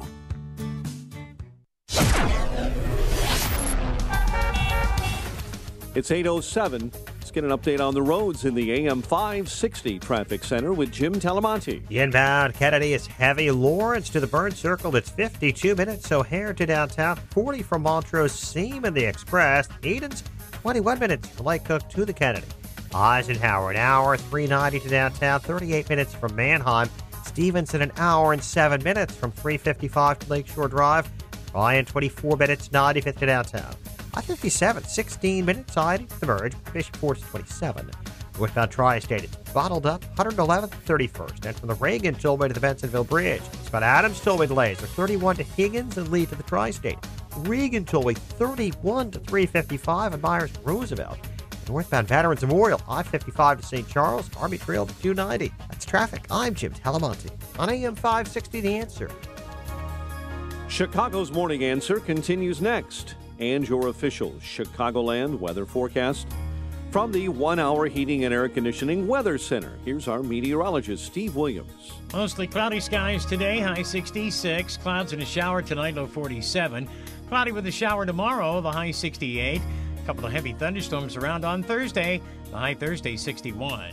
I'm Steve Williams on AM 560. The Answer. 51 O'Hare, 52 Lakefront. Next news, 8:30. Chicago's Morning Answer with Dan and Amy continues next on AM 560, The Answer. This hourly segment is brought to you by On Target Radio. From firearms and Second Amendment rights to personal freedoms and government intrusions. Listen here Sunday nights at 9. This is Chicago's Morning Answer with Dan Proft and Amy Jacobson on AM 560, The Answer.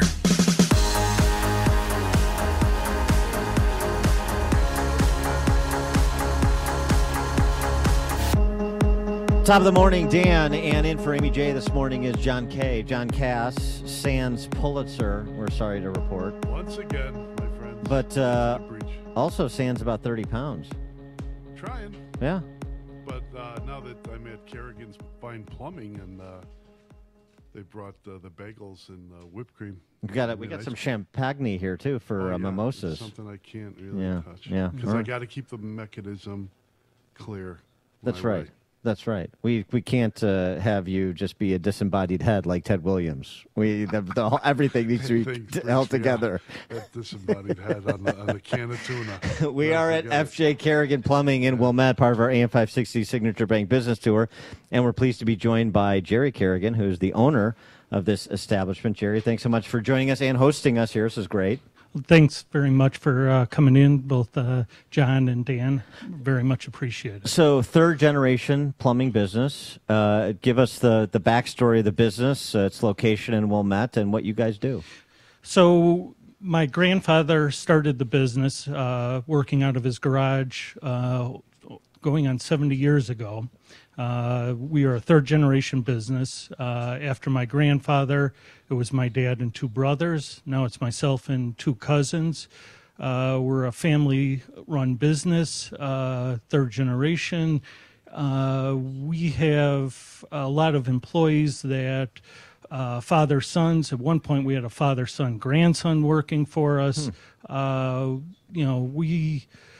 We have probably a total of about 45 to 50 employees, pretty much steady. We look at long-term, trying to keep our employees. I think that goes to our quality and the service.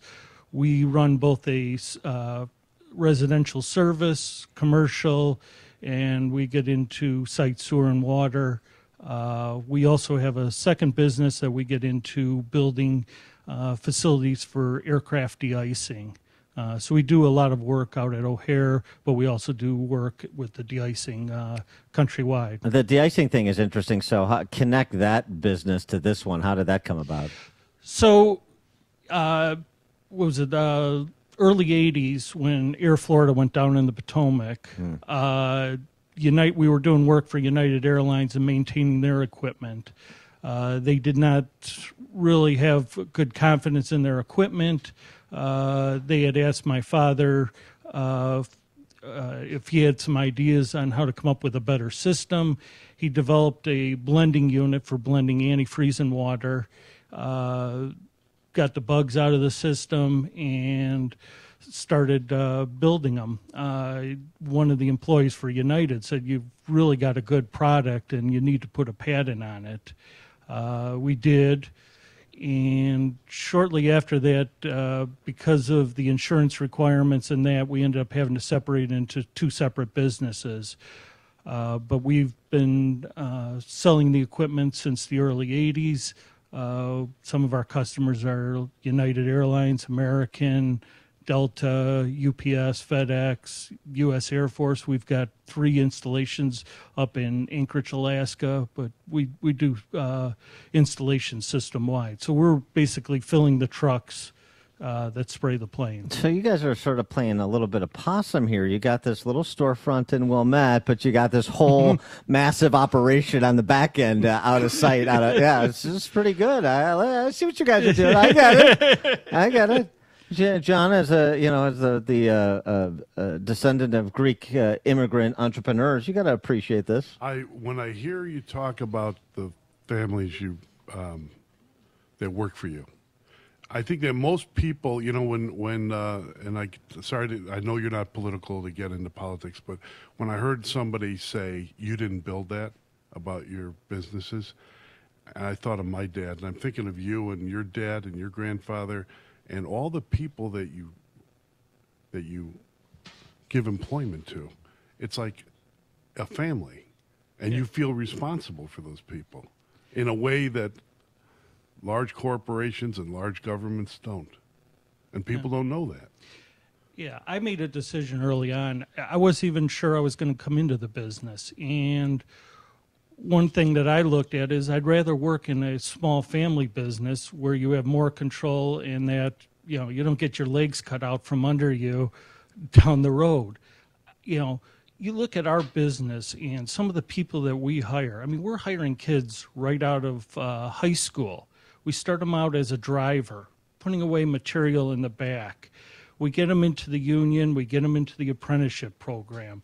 We grow our employees from within. These are guys that start off as working in the back warehouse to becoming a plumber, to becoming a foreman, to becoming management. What's the union rate for a journeyman plumber? With benefits and stuff. I mean, you looking for a side hustle, John? No, I'm just wondering because I hear on Dan Proft's show, you know this guy Dan Proft? Yeah. He's always talking about his Northwestern experience and how people spend a lot of money for college. And I'm wondering, are you getting you getting enough workers? Well, the reason you can't get new Trier grads, right, is they don't have the work ethic. That's the problem with that. The overeducated types like me who can't do anything. So if you don't get to talk for a living, then I'd basically be on the streets. So do you get those people? Do you get enough workers? Yeah. I mean, a lot of our stuff we're getting by word of mouth from our current employees, or one of our newest hires last year is a young kid that he's dating the daughter of one of our good employees, and he recommended him. He's in here now as a driver.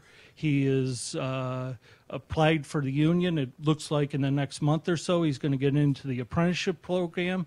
I mean, you look at some of these guys, I mean, if working 40-plus hours overtime, if they really go after it, I mean, they're making $100,000 a year. Right.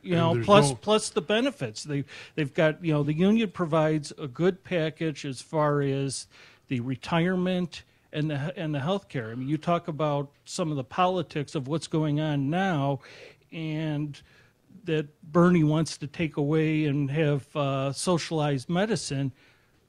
You would lose all the health care benefits. I mean, whether the union employees realize it, I mean, they're talking about taking that all away from those guys. And there's no way you'd use a robot to do I mean, I don't know how robots are going to come in when my wife does her HGTV thing, and I have this whole, I told you about this. Yeah, Betty, I know you're listening, honey. I told everybody here. The HGTV, I hate them, but, and I forgot what I was saying now because I just was anticipating mentioning that and going home after this, So some things that automation can't do. Yeah, there's no robots that are going to take over from that. Now, you could get into prefabbing and that, but in the end, it's still going to take bodies out there to be able to do the installations and that, and repair. Yeah, it isn't going to go away. This is one of the trades that just is not going to be eliminated. For a family business, what are the particular challenges you face here in the North Shore, in Cook County, in the state of Illinois? If there was one or two things you would like to see improved to make it easier to do business here, what would they be? I would think one of the major things is always workman's comp. Workman's comp is, it's stacked. The deck is definitely stacked against the employer. You want to take care of the employee. You want to get them back. I mean, these are one of our most valuable assets. But the way that the laws are, and that the cost of it, to get a $250,000, $300,000 claim, that if you were treating them through a normal healthcare system, it would never escalate to that cost. And some of the lawyers making them. Yeah, the lawyers and the settlement afterwards, it's stacked against you. I mean, the concern I have is with the thought of Illinois going to legalizing marijuana. We do pre-employment testing. The union does random testing. The concern I have is that's going to affect the pool of candidates that are available.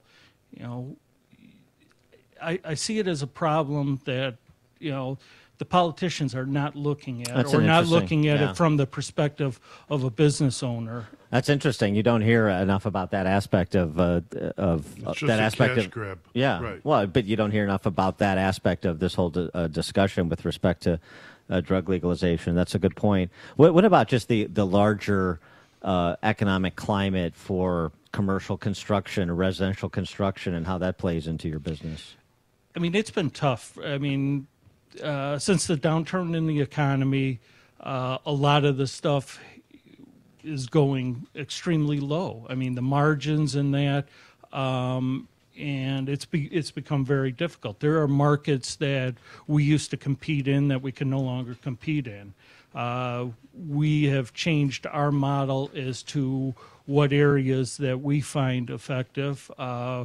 We're in some of the custom homes, the very high-end custom homes. We fit in well out at O'Hare, that we're doing a lot of maintenance and that's based on the service that you provide. But those are the areas, and it has changed, and we've had to continue to adapt as a business to the changing climate in Illinois. And people who want more information on your business, your product and service offerings, they can go where? We're listed Kerrigan Plumbing on both the website, and our business phone is 847-251-2695. That's Kerrigan, Kerrigan. We're broadcasting from F.J. Kerrigan Plumbing in Wilmette. He's Jerry Kerrigan, the owner. Jerry, thanks so much for joining us and hosting us. We appreciate it. Thank you very much for being here. There's only one radio show in Chicago talking about today's biggest stories and telling you what they really mean. That show is this one, Chicago's Morning Answer on AM 560, The Answer. What is certainty? Certainty is the passionate commitment to fulfill every promise. Certainty is 4imprint, a caring, trusted team of promotional product experts, minding every detail to ensure your logo will look perfect on everything from apparel, drinkware to trade show traffic stoppers and hot tech, all delivered on time, every time, with the promise of your satisfaction guaranteed. So, what does certainty bring? Promotional items exceeding expectations, a buzz of excitement for your team and your customers, a pep in your step, a fist pump, a whoop, a tingle, a grin, a laugh, or even one quiet word that no one will ever hear. Yes! Explore thousands of promotional products at 4imprint.com. That's the number 4imprint.com. 4imprint. for certain. Hi, this is Amy Jacobson. Spring is going to be here soon, and it's the perfect time to take notice of any paint issues. Call the professionals at CertaPro Painters right away to take care of your home. Our front porch and back porches were chipping and peeling, just an eyesore. But CertaPro Painters swooped in and made a huge difference. They also painted a majority of our rooms in our house, the quality, service, and attention to detail like no other paint company. You know, spring is the season of change. Time to change your wall color or exterior and transform your home with an updated new look. And if you want some help with colors, they've got you covered with in-home color consultation or online with a color visualizer. Don't put it off. Time to hire CertaPro Painters, your residential and commercial painting expert. Schedule a free estimate online at CertaPro.com. That's Certa with a C, or call 1-800-GO-CERTA. Each CertaPro Painters business is independently owned and operated. CertaPro Painters, we do painting, you do life. Message and data rates may apply. Ladies and gentlemen, this may be the last time you ever have to worry about hair loss. Because Bosley is the real deal. They're giving women and men their hair back permanently. Their real hair. All it takes to get started is a single text message. You'll get an absolutely free information kit and a free gift card when you text TRUST to 85850. Bosley will show you, for free, how great your hair could look. You'll also see, for free, why you're losing hair and how to get it back. Women and men all over the country trust Bosley because they're America's #1 hair restoration expert. Ahead of the curve with the latest technology. And the best part? Bosley has permanent solutions to hair loss. You'll love what they'll do for your hair. So drop what you're doing long enough to send a text. Get your free information kit and gift card for $250 off by texting TRUST to 85850. Don't forget, that's TRUST to 85850. This is Dr. Howard, founder and formulator of Balance of Nature. We're changing America, one life at a time. I was having a lot of pain in my right hip, and it was causing my leg to be numb below my knee from the hip all the way down. I wasn't getting any sleep. So on top of it, I'm tired, I'm sleep deprived because I'm in pain and I'm not sleeping. So I decided to start taking these things, and the pain is gone virtually. I mean, at 90%, maybe 95%. It was just amazing. Experience the Balance of Nature difference for yourself by using discount code CHICAGO. The price of fruits and vegetables is going up. Call now to see how you can lock in your price of fruits and vegetables for an entire year and get free shipping on every order. Call 800-246-8751. That's 800-246-8751. Or go online to balanceofnature.com and use discount code CHICAGO. AM 560, The Answer. Mike Madigan runs the Democratic House floor for 30 plus years running. He's promising this and he's stealing that. Where can you get that kind of money? He's using your house like his own piggy bank. You ought to know by now. You can pay off your house here in Illinois, but you can never keep up with the taxes. Oh, how it's always been the plan to have a taxpayer pay, no doubt. Not a matter of if anymore, but when. You're moving out. I said, when you're moving out. Dan and John Cass in for Amy J. The lovely John Cass. Man. Yes, the lovely leggy John Cass. We're at FJ Kerrigan Plumbing in Wilmette, part of our AM 560 Signature Bank business tour. And moving out, John, how about a North Shore edition since we're on the North Shore? It's going so well. Westward ho or southward ho. North Shore, this is the bastion of Champagne socialism. Tell us how it's working. Bob Polanzi, 81, arrived, this is from your paper, the Tribune, arrived at a New Trier Township property assessment seminar, clutching a recent letter from the assessor's office indicating the property assessment had spiked dramatically since the last assessment. Polanzi telling those in attendance, including Fritz Kagi, the recently minted Cook County assessor, the assessment of his home, according per the county, would suggest he could sell his home for $880,000. That's a sum far above the $500,000 he thinks his home is actually worth on today's real estate market. And this is part of the scam that's run at the county level, is Choose the number, assessing the number for the amount we need to extract from Right. it. You put all those old men with pens and quills in the assessor's office, and sometimes the ink smudges for certain people and not for others. It's positively Dickensian. And that's why you have the highest property taxes in the nation as a percentage of home value. That's how home equity is being destroyed. Equity has no home in Illinois. And That's a good sign.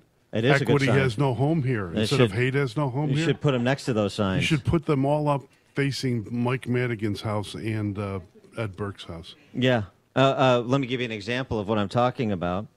It's not just Mr. Polanzani. How about this? SaveYourHomeNow.org. You can get all these vignettes. They're real people, real homes, real numbers. In July of 2003, Chandler and Simon paid $1.8 million for their Evanston home, 4,400 square feet, 6 bedrooms, 4 baths, 2-car garage, 1225 Michigan Avenue in Evanston. Diane Chandler and Joshua Simon, $1.8 million. That's 1.47 in constant dollars. What high school district? That'd be ETHS. 1.47. They sold their home on February 15th of this year for $875,000. So that's $600,000 less than the purchase price from 15 years ago in real dollars.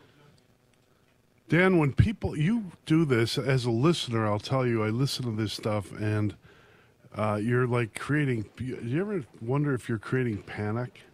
You're like, I should be. Like, People Dan, should, people should be panicked. I feel like selling my house now, moving to Indiana. People should be panicked. By the way, the other contextual point to mention: this is a good housing market right now, right?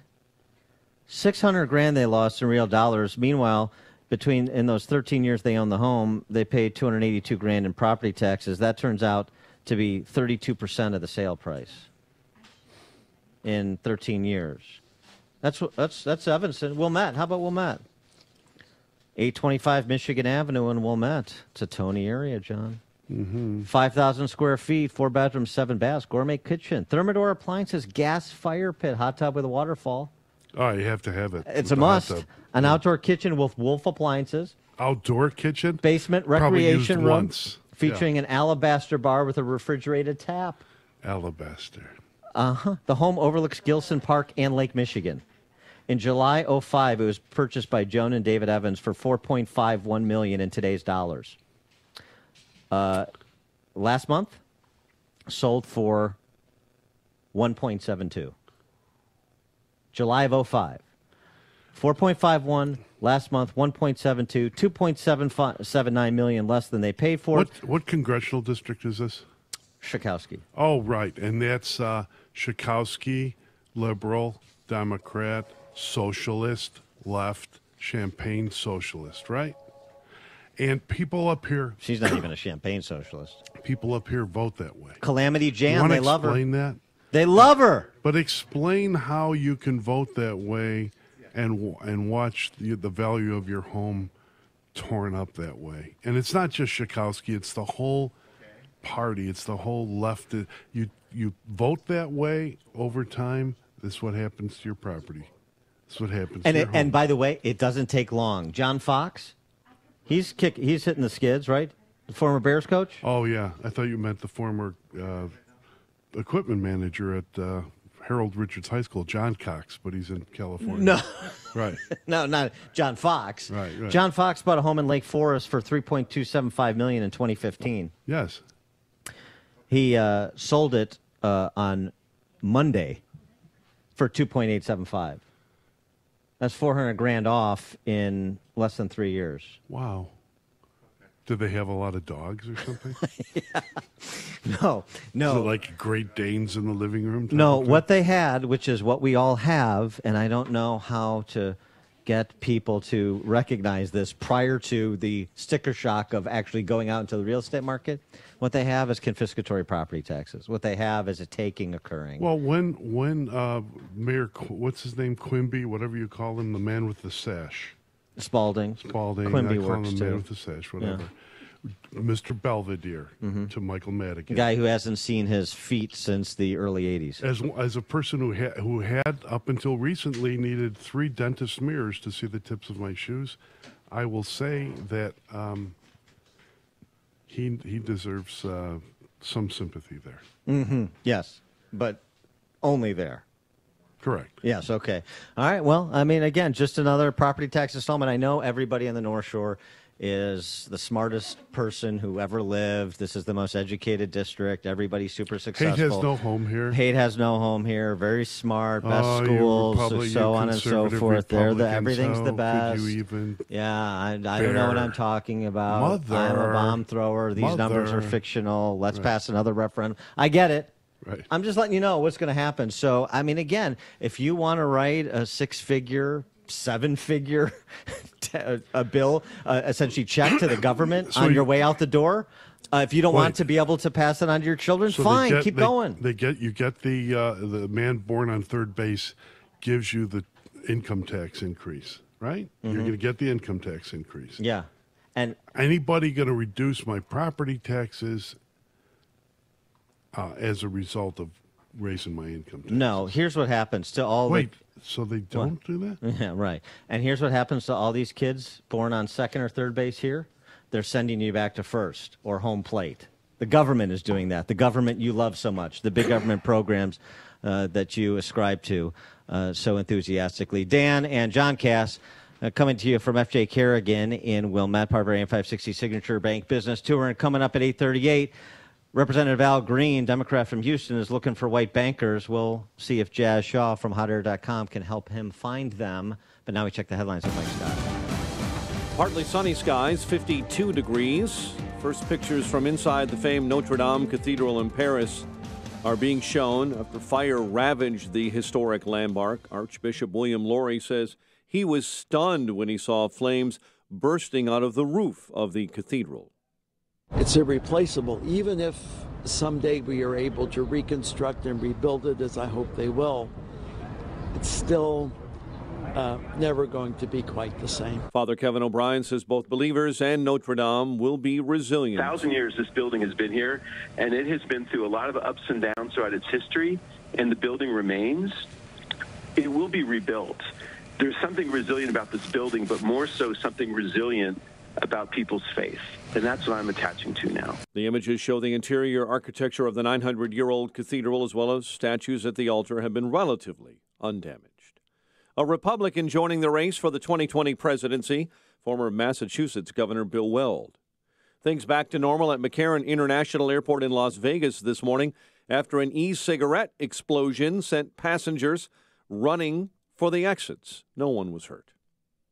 2 children, 3 adults hospitalized here in Chicago after suffering carbon monoxide poisoning on the south side. High levels discovered in a building in the 4800 block of South Evans Avenue. White Sox 5-4 winners over the Royals at Guaranteed Rate Field. Cubs beat the Marlins in Miami 7-2. The news is a service of Express Services Incorporated. You work hard, you know what it takes to succeed. Now it's time to put your experience to work and launch your business. For a limited time, Express Employment Professionals will give you $25,000 to open your franchise. Get to know Express. Visit expressfranchising.com today. 8:35 and a check of traffic and weather on the way next on AM 560. Hey guys, Ken here from the hit podcast Today's Growth.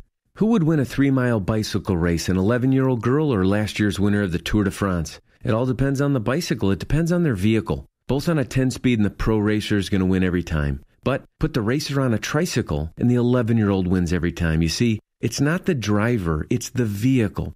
When it comes to generating revenue, it's exactly the same. If you have a job or a small business, you are riding a tricycle. You can only go so fast. If you need to make up lost ground, it's not going to happen on a tricycle. No matter how fast you pedal, it's simply not going to win the race. Why do many people with no schooling and no advanced degree often become very wealthy? Simple. They choose to only ride 10 speeds. When it comes to helping people create their next revenue model, both Forbes and Inc. recommend Income Store as a can't miss when it comes to putting people on a 10-speed. Could your household or business use an additional revenue model that doesn't solely depend on you? If so, you need to check out IncomeStore.com. That's IncomeStore.com. Did you know regular routine maintenance on your roof is as important as changing the oil in your car? Without regularly scheduled maintenance, your roof system will begin to break down, costing you money sooner than you think. Protect your investment with a roof maintenance plan from Waukegan Roofing.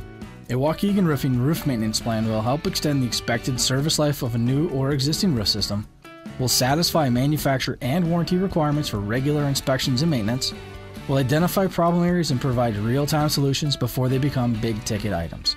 Oh, and it will give you peace of mind. It's time for protection and peace of mind with a roof maintenance plan from Waukegan Roofing, because every building needs an exceptional mechanic for the roof. Call Waukegan Roofing today at 877-ROOF-201. That's 877-ROOF-201. Or visit us online at waukeganroofing.com. That's waukeganroofing.com. Waukegan Roofing, installing roofs you can rely on since 1914. Illinois licensee 104000761.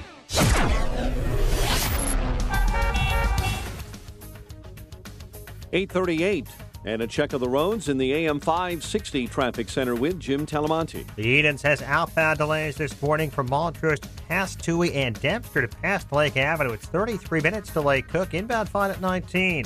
Kennedy, 40 minutes O'Hare to downtown. 30 from Montrose, 45 in the express lanes. They're a mess. On the outbound side, it's 43 minutes to the airport. Eisenhower, 53 minutes, 390 to downtown. 34 from Manheim. Outbound 55 minutes to 390. Stevenson, an hour and 8 minutes, 355 to Lakeshore Drive, outbound 40 minutes. Ryan is 25 minutes, 95 to downtown. Tri-State southbound, it's heavy, 120 to 176, and 22 to Deerfield Road.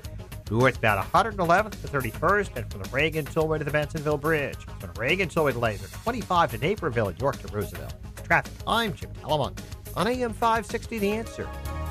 Chicago's Morning Answer continues next, and your official Chicagoland weather forecast from the 1 Hour Heating and Air Conditioning Weather Center. Clouds and sun throughout the morning, high 66. More clouds this afternoon, and that could lead to a shower overnight, low 47. Currently, we have 52. Next news at 9. Chicago's Morning Answer with Dan and Amy continues next on AM 560, The Answer. Don't forget that you can watch Chicago's Morning Answer on the Income Store live video stream every morning at 560theanswer.com. If you're looking for the latest news, insight into what it means, and the sharpest opinion, there's only one station in Chicago where you can turn, and it's this one. We're AM 560, The Answer. Top of the morning, Dan and John Cass in for Amy J this morning. John, Al Green. No, not that Al Green. I'm talking about the Democrat congressman from Houston. Incredibly, he is on the House Financial Services Committee. And recently, they whistled some of the heads of the big banks, the Jamie Dimons of the world and the like, before that committee to answer some questions like, are you a white banker? I'm not kidding. You have got to listen to Al Green questioning a bunch of bankers before his committee. As I look at the panel, and I'm grateful for your attendance, the eye would perceive that the seven of you have something in common. You appear to be white men. I may be mistaken. If one among you happens to be something other than a white male, would you kindly extend a hand into the air? Kindly let the record reflect that there are no hands in the air and that the panel is made up of white men. This is not a pejorative. You've all sermonized to a certain extent about singling diversity. you out because you're white men. Sure. If you believe that your likely successor will be a woman or a person of color, would you kindly extend a hand into the air? Let the record reflect. For fear that you may not hear me, here's mine. Just raise your hand now so that I'll know you're there. Raise your hand, please. All of you, sir, apparently you don't hear me over on the end. Would you kindly extend a hand into the air if you can hear me? Next to the gentleman that raised his hand, would you extend a hand, please? I'll extend 5 fingers. With the glasses, perhaps I should call your name. Nah. Mr. Sharp, would you? Thank you. Thank you. I know it's difficult to go on the record sometimes, but the record has to be made. And maleness. All white men, and none of you, not one, appears to believe that your successor will be a female or a person of color. Is your bank likely to have a female or person of color within the next decade? Kindly extend a hand into the air. 2, 3, 4, 5. All right, 5. Without giving the commentary that I would dearly like to give, I'll move on. I would have dearly liked to give some commentary back to Al Green, but unfortunately... 2 words and the last one is you. Okay, yeah, right. Well, like that. Unfortunately, the bankers are rent seekers. Too many of them are TARP queens, and so they can't tell Al Green what time it is. They're part of the deal too. They're, well, I know. Like they're the white guys who are gonna arrange things so that they and theirs keep their power and cut it up for everybody else. But this is why Trump won. It was a remarkable moment, though, and this comes against the backdrop of two law passed in California that will be signed by Pritzker here in Illinois, and that is to mandate the composition of publicly held companies that are domiciled in California or Illinois. In the Illinois case, the legislation is a African American or a woman must be on your board if you're a publicly traded company domiciled in Illinois. I mean, remarkable. And first of all, it has to be challenged immediately. It is being challenged in California. It has to go because it's a waste of time. It's not a waste of time for a business to seek out how best to make a profit. That's the idea. Right. And if that means in certain communities to deal with inclusiveness because it makes good business, inclusiveness that makes good business is smart, and it builds trust in the product and the business. Well, it's so straightforward. But to be forced by the government to tell you didn't build that, and by the way, you didn't build that, but we're going to tell you who's running your company. What are you talking about? This is if you pursue talent, the diversity takes care of itself. If you pursue talent, the diversity, because black people are talented black people and talented Latino people and Asian people and everything under the sun. If you pursue talent, it works out. Jackie Robinson rule. Milton Friedman had this great moment on one of his college campus discussions decades ago where a woman came up to him, a feminist, young college kid. Intersectional. Well, it was before intersectionality. Right. It's the idea. It was back just in second wave feminism when that was the rage after Betty Friedan's book. But you're basically arguing for the quota system for women. And Milton Friedman's point was, look, I am for punishing the discriminator. That's what the market does. I'm punishing for somebody who looks to hire only men because he's a misogynist or because he discriminates on an immutable characteristic. That's what the market punishes the person who hires only men rather than looking for talent. Exactly. What you're proposing treats the discriminator and the non-discriminator the same. In point of fact, young lady, I'm on your side and you're not. And it would be nice to have some people with the stones to have one of those moments, the intellectual capacity to have a moment and the courage to do so in a public setting like before the House Financial Services Committee dealing with the Al Greens of the world. It's so much easier to raise your hand and think in terms of skin pigment rather than talent. And also to genuflect before these feudal lords. Oh, yeah. It's despicable. For more on this topic and context of our politics and the backdrop of the 2020 election, we're pleased to be joined again by Jazz Shaw, the weekend editor at hotair.com. Jazz, thanks for joining us again. Appreciate it. Thanks for having me, gentlemen, and always enjoy talking to you. And I just wanted to make a quick point and say, real thrilled to be on the phone talking to John Kass. I have been following you for years, sir. You are so cool, man. Thank you. I thought that the first time I talked to John Kass. I tell you, it wears off. And the thrill will not last. Yeah. I can't quit you I love either, this man. topic you're covering. This is a great topic. I had missed that one. But, right off the bat, let's just admit one thing. white people are the worst, aren't they? Yes. Well, but what about that, though? And what about the left is certainly going full tilt to play race and gender and everything else, identity politics. And is this something Republicans should run from or lean into the way, frankly, that Trump has? There's a middle ground there, and I think the middle ground is to be true to values of actual equality. Follow the path of people like the Reverend Dr. Martin Luther King. Judge people by the content of their character, not the color of their skin. Goes both ways. So, you can have, and I think John was just sort of alluding to this point, there's already a system in place that regulates who gets assigned to various boards and different positions. And yes, we have entrenched people that come from, wealthy families, positions of power. You can say entitlement if you're on the left or whatever. But in the end, as society changes, there's a regulating factor in there. People vote with their wallets. If enough people are upset that you have 8 white men on your board of directors and they all get together and go, we don't want to do business with you, they're going to start losing money, and that's going to change. Exactly, although this Mr. Green, this creature, thinks in terms of race the way Van Jones thinks in terms of race. And what did he say? That Jussie Smollett was the Jackie Robinson of his time, that kind of thing. Just so it's patently ridiculous. You can't even engage it. I mean, it's like embarrassing to even pick it up and discuss it with them, It's just...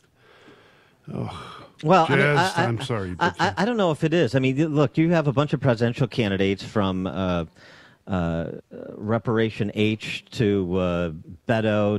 Beto has to apologize for not supporting reparations, Reparation H, and Booker with his T-bone. And all these people, they want to have a national conversation on reparations. So, I mean, the idea that, you can run away from a topic you don't want to deal with because you think it's beneath you, and meanwhile cede all of that turf to them. We've done that on a lot of topics, and guess what's happened? The cultural Marxists are on the march. I stand admonished, and properly so, by Dan Proft, Jazz Shaw. Well, you're allowed to argue. Jazz, what do you say?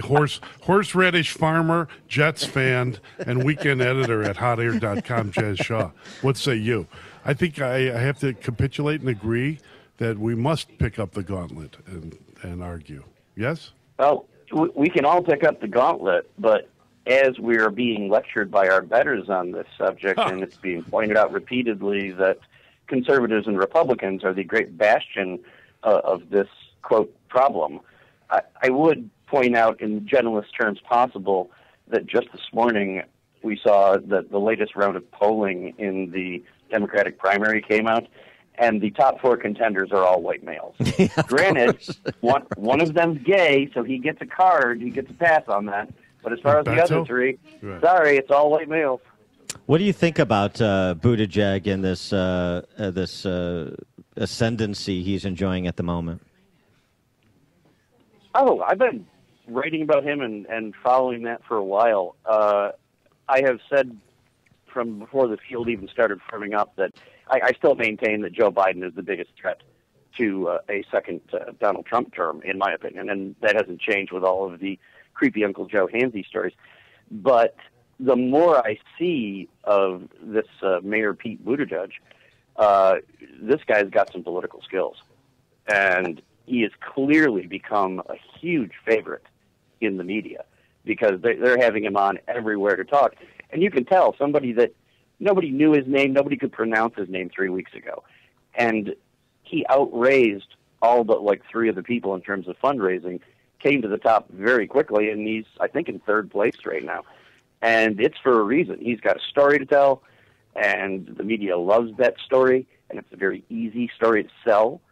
And he's got that real gentle tone of speech when he talks, and he's very calm and reasonable. And he really is presenting a very different alternative to Donald Trump, if that's what you're shopping for. Oh, to Trump. But, I mean, it seems to me what he's doing is pantomiming Obama. And perhaps he's the most skilled at doing that. But this is a standard issue, off-the-shelf leftist agenda.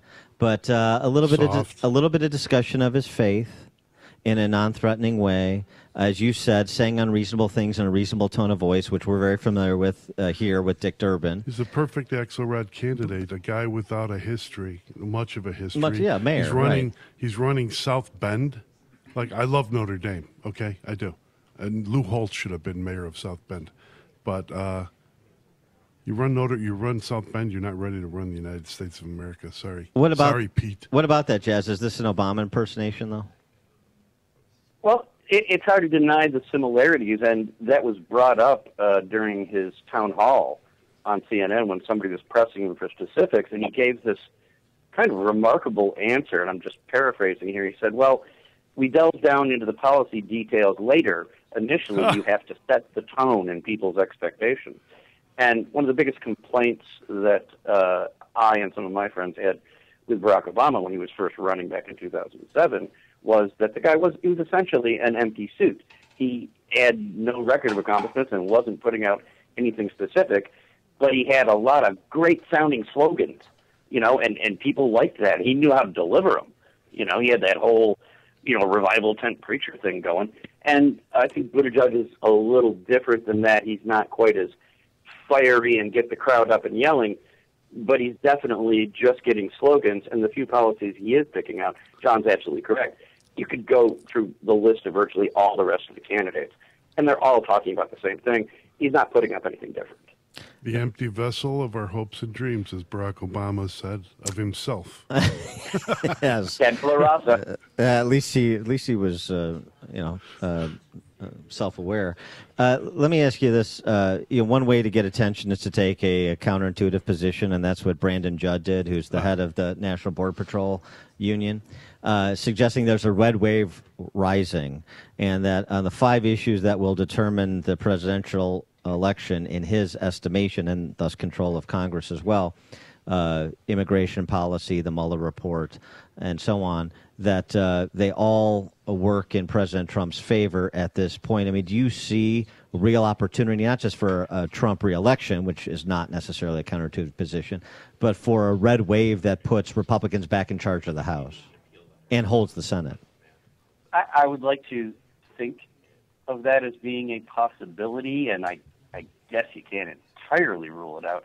If we were living in a universe where we were just judging things on objective facts, we know that immigration is a great concern for a large percentage of the country. In several polls, it's been the number one concern. Trump's taken the most action on that, or at least attempted to, where he's not being stymied. It's undeniable the economy is in better shape than it's been in a long time. People like bigger paychecks and lower taxes. Yeah, there's a whole laundry list of items that in a more rational time would tell you that the population would sort of be swinging over to that side going, hey, let's not change horses mid-race when things are going well. But, yeah, the country is just so divided right now. I mean, Trump could literally give everyone $1 million, and at least 48% of the general population, particularly in California and New York, would still come up with a reason to say, well, that was a terrible idea, we need change. Yes. Thank God for the Electoral College. That's all I have to say. As Dennis Miller said, the only way Trump would be welcomed into California is if he came in illegally. Jazz Shaw, weekend editor at hotair.com. Jazz, thanks for joining us. Appreciate it. Nice talking to you, Jazz. Thank you, gentlemen. Have a great day. You too. And he joined us on Turnkey.pro answer line. Before you see it on TV, share it on Facebook, or read about it in the paper. Hear it here first. This is Chicago's Morning Answer on AM 560. The Answer. Balance of Nature's fruit and veggie capsules contain 100% vine-ripened fruits and vegetables, tested pure with no pesticides, fillers, or additives of any kind, and are the most effective whole food supplements on the market today. You might ask, how can over 10 servings of 31 different fruits and vegetables fit into 6 vegetarian capsules? Fruits and vegetables are on an average 85% water. Balance of Nature uses cold vacuum technology to remove the water, leaving only the whole food. We don't use any heat, air, or light drying methods that damage nutrients. Our cold vacuum technology maintains 99% of the fresh fruits and vegetables' original nutritional value. Along with diet and exercise, Mother Nature provides fruits and vegetables to help us maintain good health. To order, go to balanceofnature.com or call 1-800-246-8751. That's 1-800-246-8751 and use discount code CHICAGO. Imagine something being wrong with you from the day you were born and not having a diagnosis until 26 years later. That was me, and my doctors are still arguing about how to treat it and even what symptoms are involved besides nerve damage and muscle deterioration. It causes some to be wheelchair bound, while others never learn to walk, and although rare, some people die from this disease. More people suffer from it than ALS and MS, and yet it's so underfunded that you've probably never heard of it before right now. It's called Charcot-Marie-Tooth, or CMT, and we need to stop questioning what it is. What we need is a cure. The CMT Research Foundation is fighting for a cure, and research is underway right here in Chicago to help me and the other 4,000 people in Chicago who have CMT. Please visit cmtrf.org for more information about CMT and learn how you can help. Another school year is about to wrap up, and you need to start thinking about what activities your son or daughter will be involved with during summer break. You want them to have fun this summer, but at the same time have some structure to be prepared for the next school year. Introduce them to St. John's Northwestern Experience in the beautiful Lake Country region of southeast Wisconsin with summer OPS, opportunities for personal success. 5 intensive weeks of learning and training. Young men and women grades 7 to 12 get an opportunity to advance academically in the structured and supportive environment of a military boarding school, and at the same time be involved in an exciting summer adventure camp that inspires personal growth through a commitment to excellence in academics, leadership skills, spiritual and character development, and athletics and wellness. Camp St. John's Northwestern for your son or daughter with full boarding or day camp programs. Get more info at 1-800-SJ-CADET. That's 1-800-SJ-CADET or online at sjnma.org. That's sjnma.org. Hi, this is Amy Jacobson. Spring is going to be here soon, and it's the perfect time to take notice of any paint issues. Call the professionals at CertaPro Painters right away to take care of your home. Our front porch and back porches were chipping and peeling, just an eyesore. But CertaPro Painters swooped in and made a huge difference. They also painted a majority of our rooms in our house, the quality, service, and attention to detail like no other paint company. You know, spring is the season of change. Time to change your wall color or exterior and transform your home with an updated new look. And if you want some help with colors, they've got you covered with in-home color consultation or online with a color visualizer. Don't put it off. Time to hire CertaPro Painters, your residential and commercial painting expert. Schedule a free estimate online at CertaPro.com. That's Certa with a C, or call 1-800-GO-CERTA. Each CertaPro Painters business is independently owned and operated. CertaPro Painters, we do painting, you do life. AM 560, The Answer.